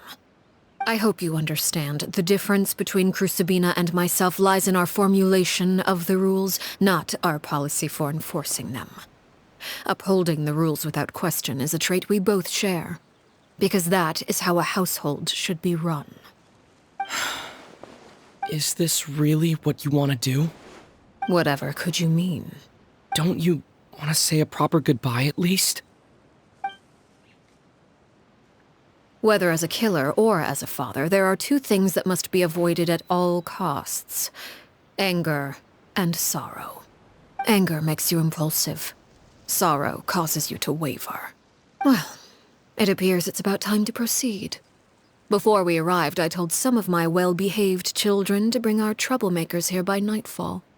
I do believe I've kept my end of the deal. I gave your friends quite a bit more time. As for what happens now, we'll just have to wait and see.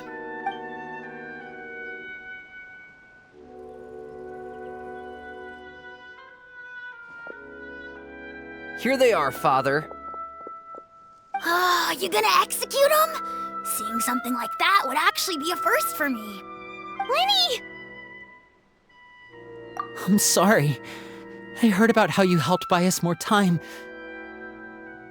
But I still failed. I couldn't find a way to fulfill her wish. Huh? Are you... Perry? Indeed, it's been a while, Clairvy. Perry! Shh, stay right there. I'm sorry to postpone our reunion, but first I believe certain scores need settling.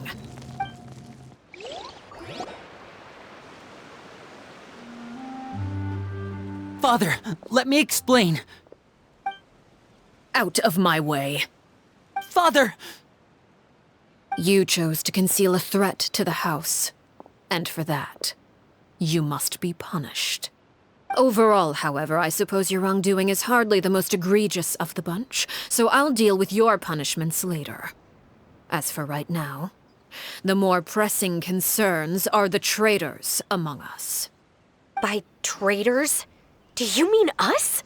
Father, let me explain. We didn't mean to... Fultz, why don't you share what you heard? Yes, Father. Secret Midnight Meeting number 3. Participants, Filial, Nantoi, Sato, Toddy. Nantoi clearly said, if only Father wasn't the one who took us in. Sato added, I'm sick of this life. I just want to live as a normal person. Filial was the worst of them all. She called us crazies and said a bunch of mean things about Father. I did not! You're lying! Fultz is trying to frame us. It's not like I'm the only one who heard those things. After that, you and Toddy and a bunch of other people started talking about Clairvy. You were using all those things Clairvy brought up as an excuse to question Father. We're birds locked in a cage. The only way out is to destroy it. That's what you said, wasn't it? You little... You just want me gone, don't you? What did I ever do to you, huh?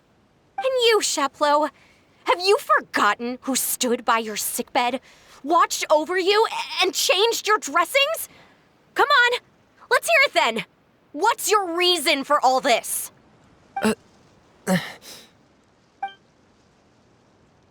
You're wrong, Filial. We don't want you to die. You're our family. Liar. You wouldn't be doing this if that were the case. So why? Why have you backed us into a corner? We all live in the House of the Hearth. You know the type of work we do, Filial. A single betrayal can cost dozens of us our lives. It's not like it's never happened before. That kind of thing is hard to forget. That's why the House of the Hearth cannot tolerate any form of betrayal. Ever since we came to Poisson, you've had 7 secret meetings. A lot of the things you talked about really crossed the line. You've been spying on us for half a month? Wait a second. Now that I think about it, the move to Poisson was just a way to make it easier to spy on us, wasn't it? Because we were all in one place. You've had this planned all along. Filial, Nantoi, I'm sorry. I owe you both my life. I owe Clairvy too. If it weren't for all your help after I got poisoned, I wouldn't be standing here today.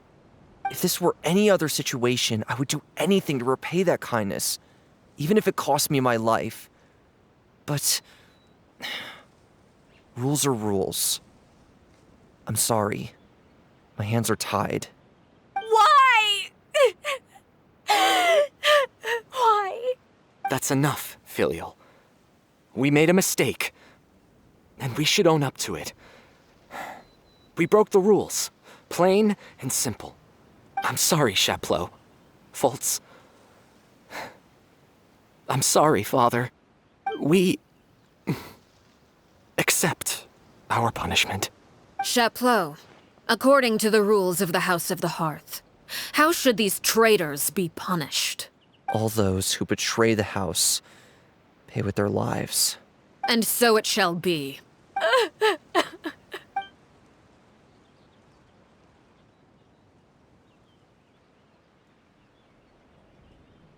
Father, please wait! Something you want to say, Linny? Please reconsider, Father.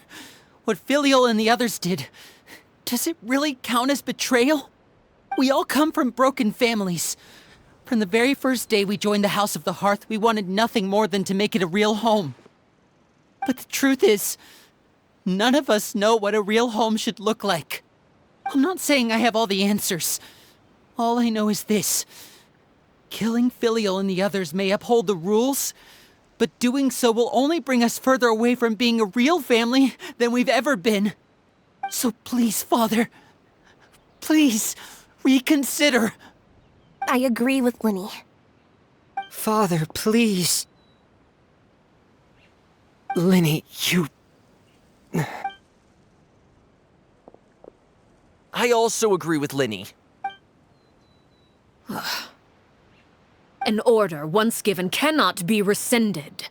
However, given the extent of your determination, I suppose we shall have to go about this a different way. Draw your weapons. Our weapons? Father, are you referring to a duel? Precisely. The rules of the house will not be altered. Traitors must be punished. However, resolving disputes with a duel is also one of our rules, one that also applies to me. Demonstrate a sufficient showing of strength, and I shall offer a concession. Wait. Beat Father in a duel? Impossible. Father is way too strong, even for Lenny.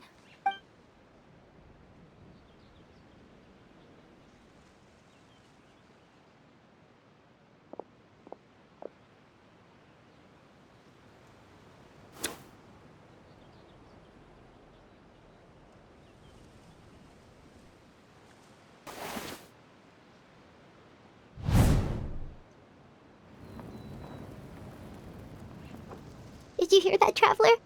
Lenny and the others have to duel the knave. What should we do? Can they really win something like that? If they lose, those people from the house are really gonna be executed. Hey, are you listening?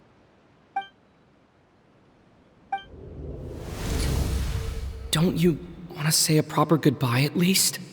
Anger makes you impulsive. Sorrow causes you to waver.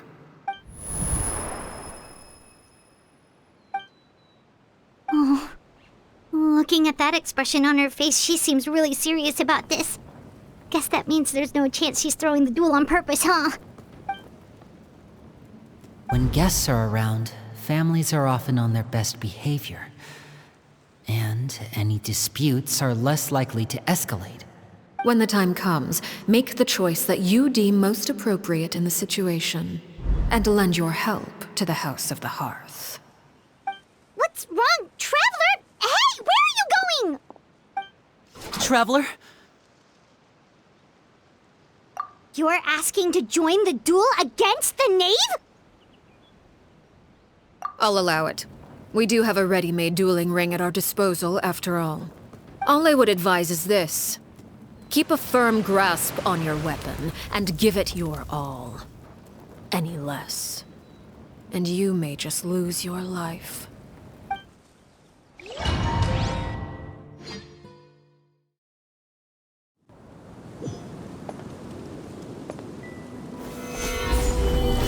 Order guide.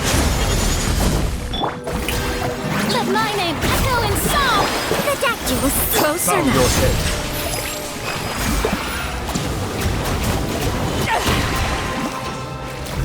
Watch out for Father's With these rising flames! Is it my turn now? Solidify. Silence. Let the mighty be With the humbled. fall of darkness, destruction shall rise. Have a taste of courage.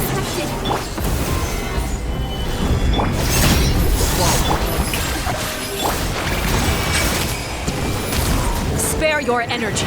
Running is of little use. Look at you. Trapped like a bunch of helpless animals. Is it my turn now? With these rising flames! Not bad. You've proven to be a worthy opponent after all.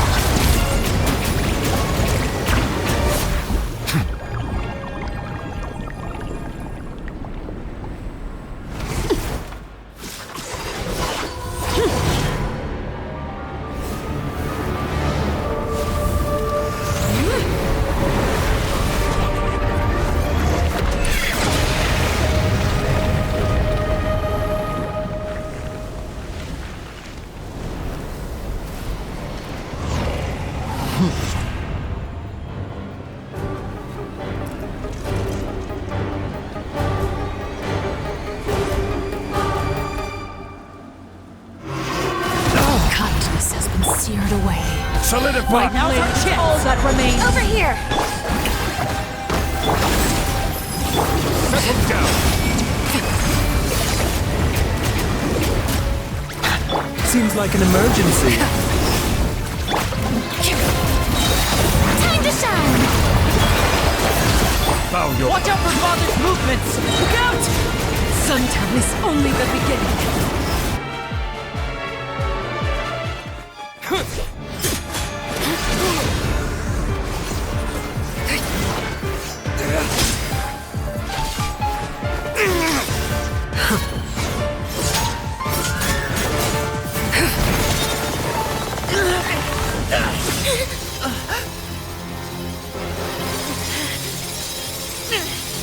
You should know better than to crowd in one place.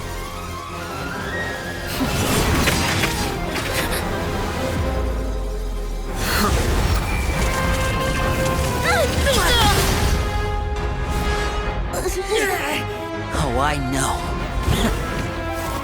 No! I'm sorry, Father!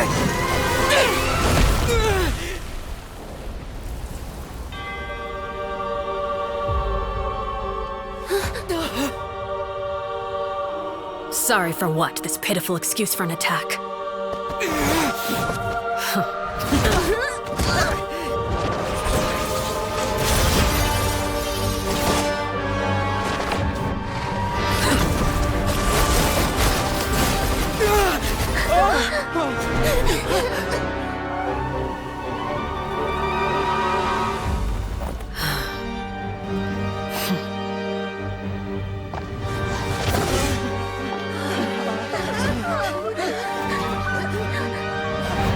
Father, no!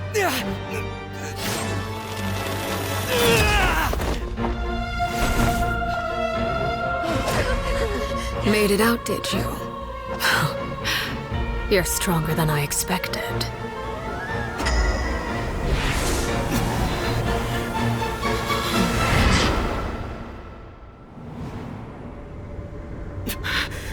A crimson moon? I can't move.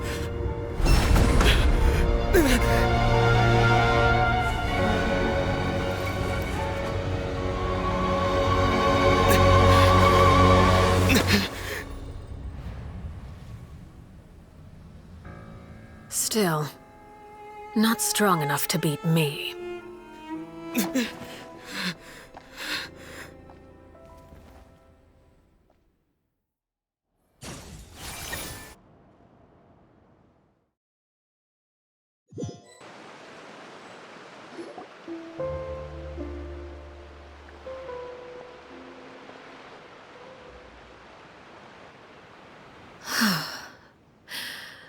I believe we can end things here. It's not often that we get to enjoy the company of guests, after all. We wouldn't want things to get too out of hand. Brother, are you alright? Lenny! Given that I am the victor of this duel, as agreed, the punishment stands. No! I never thought things would end like this. However, everyone involved in the duel demonstrated a remarkable level of strength and determination. In light of this, I'm prepared to change the method of execution. Elwar, the bottled flames I gave you for safekeeping. Do you still have them? Yes? I wasn't sure what they were for, but I've kept them super safe. I didn't lose a single one. Wonderful. Then, in just a moment, I'll have you administer them. Bottled flames? Indeed. They're the product of a secret experiment.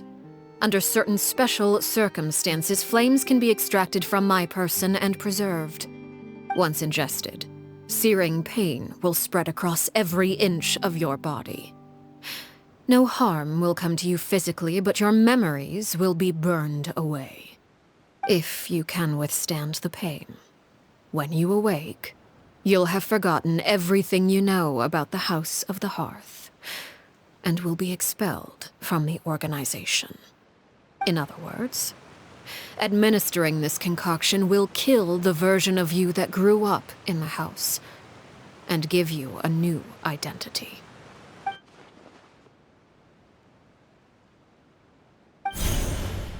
Memory is a mysterious thing indeed. Losing a portion of your memories will alter your sense of self.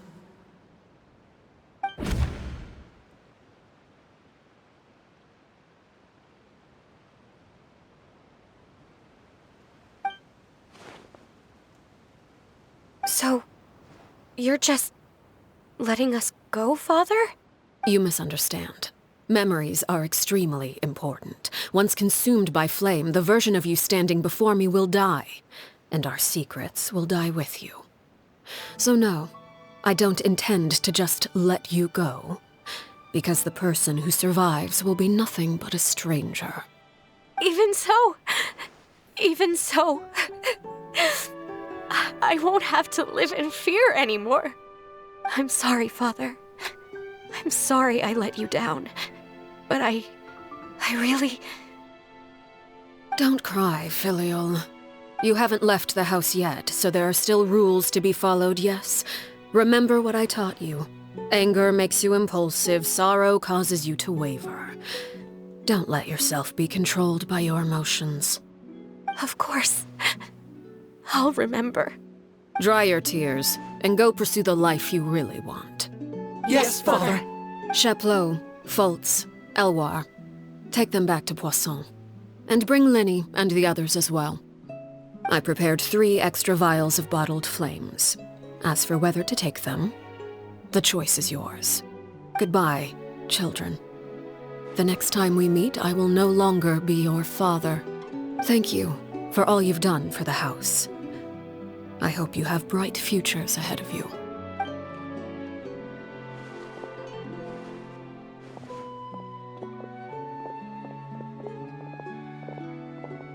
Father. Let's go.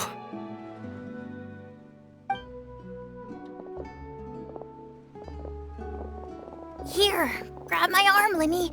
I'll help you walk back. Thank you.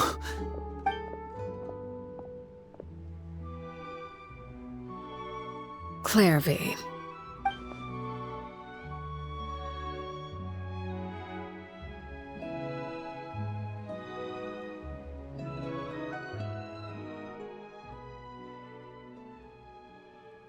Can we talk now? I've been waiting for a super long time. You really are Perry, aren't you? I haven't seen you in so long. How come you're all grown up? Wait, did I somehow travel to the future on accident? Or am I dreaming? What a long dream. Neither. You died, Clairvy. That's what happened. You could have at least sugarcoated it a little. Look, she's that speechless. Oh. Okay then. Huh? That's it? You accepted it just like that? Yep. If that's what Perry says happened, then I believe her. Perry wouldn't lie to me. Plus, I don't really need to know why I'm like this. I'm more curious about what happens in the future.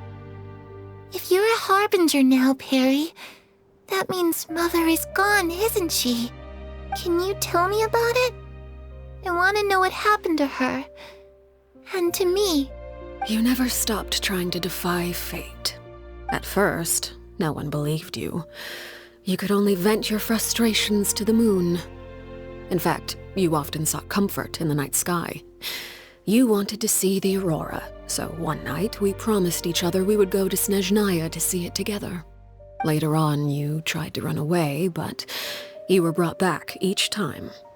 Mother spared your life, but it wasn't out of kindness.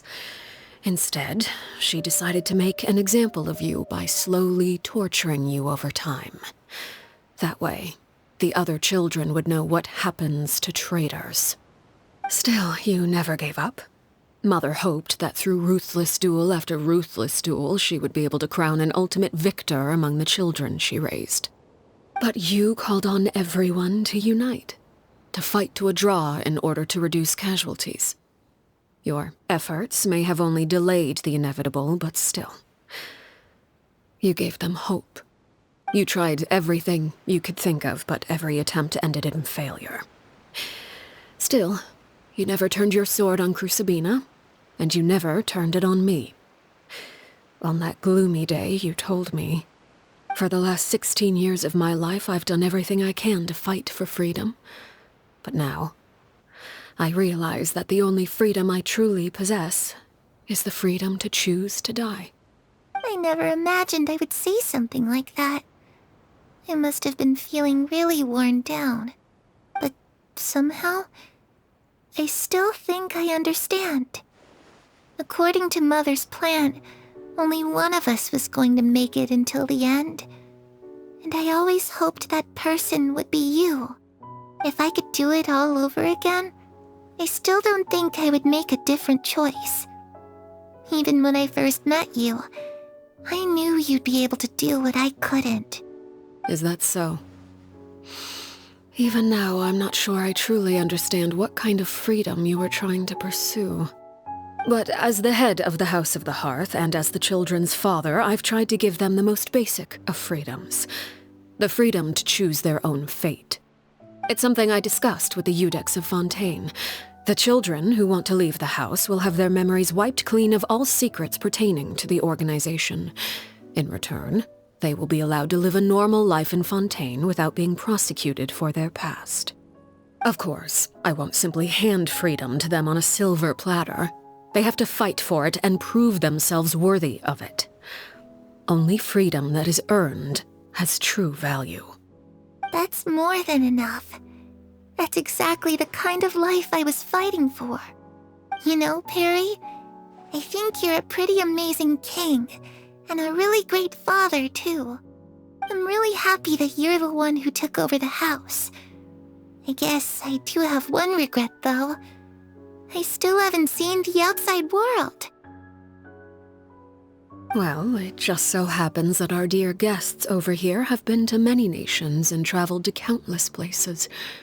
Perhaps they would be willing to tell you what the outside world is like. Really? Of course! We've traveled all over the place. We've got so many stories, we could probably talk your ears off for 3 days straight.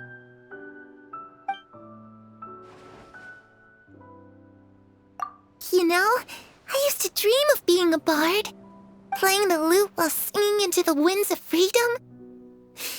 Even if there was no one there to listen, I would have continued to sing no matter what. Ah, that's where Mora comes from. I never knew that before. If I had some Mora, I would buy 3 new dresses. One for me, one for Perry, and one for Mother. It's just too bad Perry doesn't like wearing dresses. And Mother, well, she probably wouldn't accept something like that either. I guess I'd just have to keep them all for me then. I could wear a different one every day. Those yokai you mentioned, what do they look like? I once saw a drawing of this one guy with horns on his head and a super scary face. Are there any yokai like that?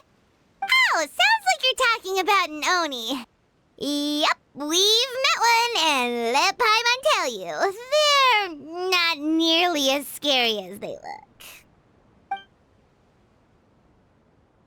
I was always too afraid to skip Mother's fighting lessons. But at the academia, I bet you could do all sorts of secret things in class. Things that have nothing to do with studying. I'm just kidding. Being able to study whatever you want without having to fear for your life actually sounds pretty great.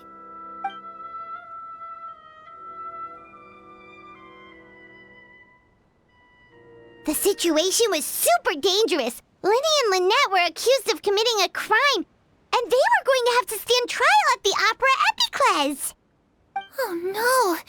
That must have been hard for all of you. What happened next? Don't worry, we were able to turn the situation around super quickly, all thanks to Detective Paimon, of course. How'd you do that? Come on, tell me. Okay, so it was like this. After the failed magic show, we rushed to the scene and...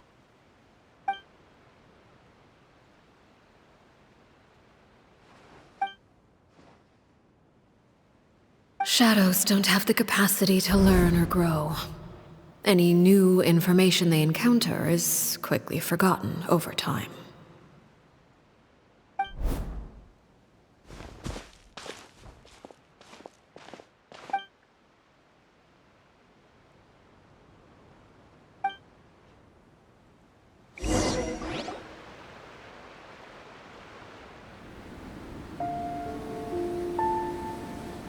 Clairvy, you've worked tirelessly from the shadows to overthrow the House of the Hearth. Now, by my authority as the Knave, I shall announce how this matter ends. You are hereby expelled from the House of the Hearth. You are no longer tied to this place, nor are you bound by its rules. You're saying that I can finally leave? I get to experience the outside world as well?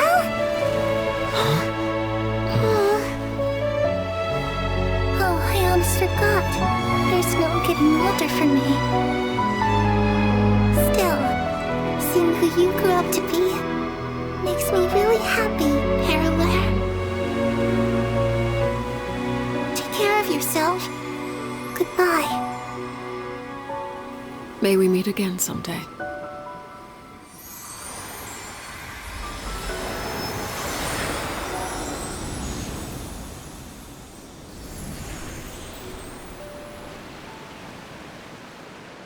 Clairvy. She left so soon. Paimon didn't even get to finish her story. I also have certain sentiments left unsaid. I wanted to tell her that the aurora I saw in Snezhnaya was just as beautiful as the ones in the pictures. But a shadow's memories reset at dawn. Had we delayed any longer, we wouldn't have had the time to say goodbye. Whatever regrets may linger, let them be lost to the coming of a new day. Father? It's Linny! Hey, Linny!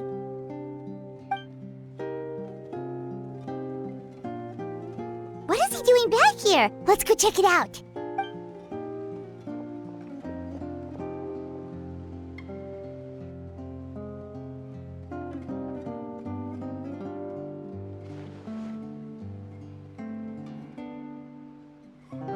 Father, the bottled flames have been administered. Filial and the others have left the house. And you? What have you decided? Thank you for giving us that choice, Father. But we never wanted to leave the house. It's the only home we've ever known. Lynette and Fremine feel the same way. They're recuperating back at the Hotel Bouffe d'été.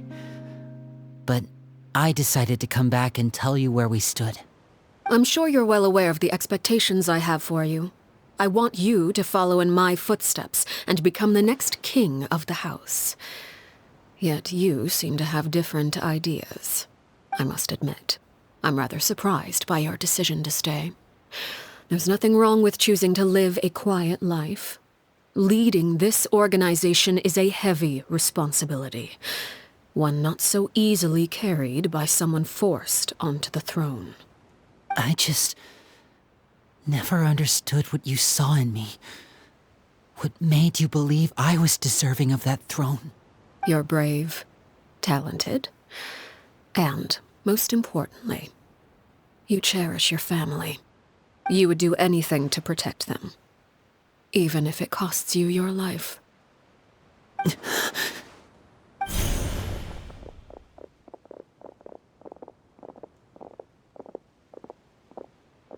Speaking up back there was so brave of you, Linny. It's all thanks to you that we were able to convince Father to back down. You're a hero, Linny. Hero? Father is the real hero. Had Father gone all out during the duel, there's no way I would have walked away with my life. She must have had it all planned from the beginning, from the very moment she suggested a duel. I'm not deserving of that title. I'm not strong enough or smart enough. You're wrong.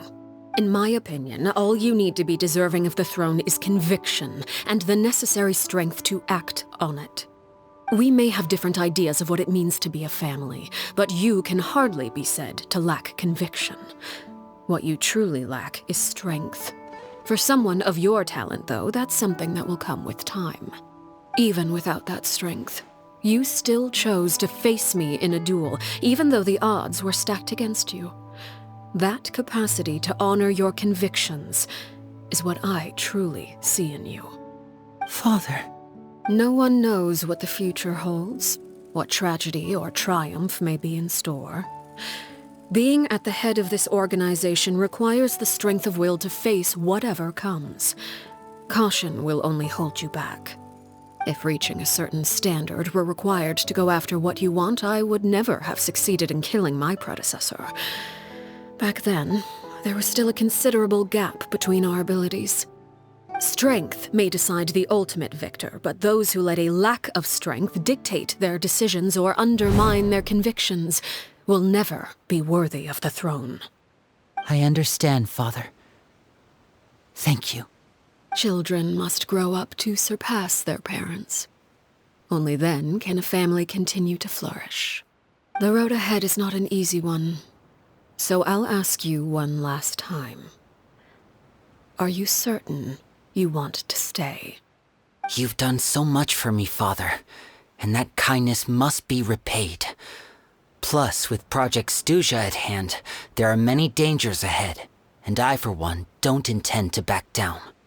Protecting my family at all costs. That's my conviction.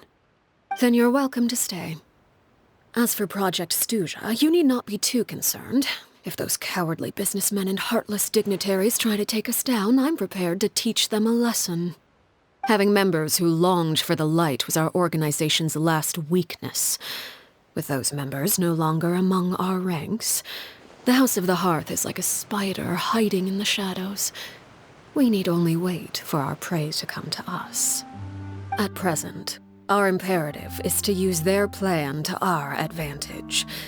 In doing so, a crimson moon shall rise amid the frigid blizzards of winter. No demonstration of loyalty shall go unrewarded, and no sacrifice shall be in vain. As for the two of you, whether we meet again as friend or foe, I'll remember the camaraderie we shared in this moment. No matter how arduous the journey ahead, I hope we both reach our desired destination.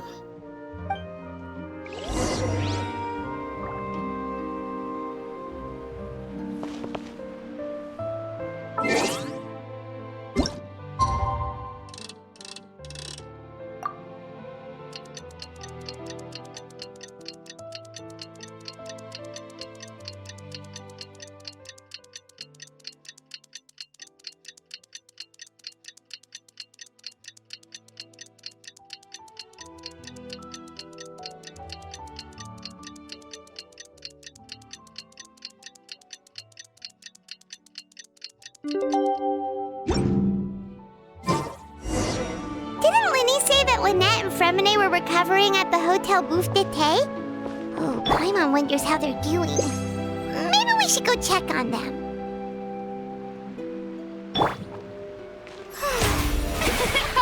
A bitter pill to swallow.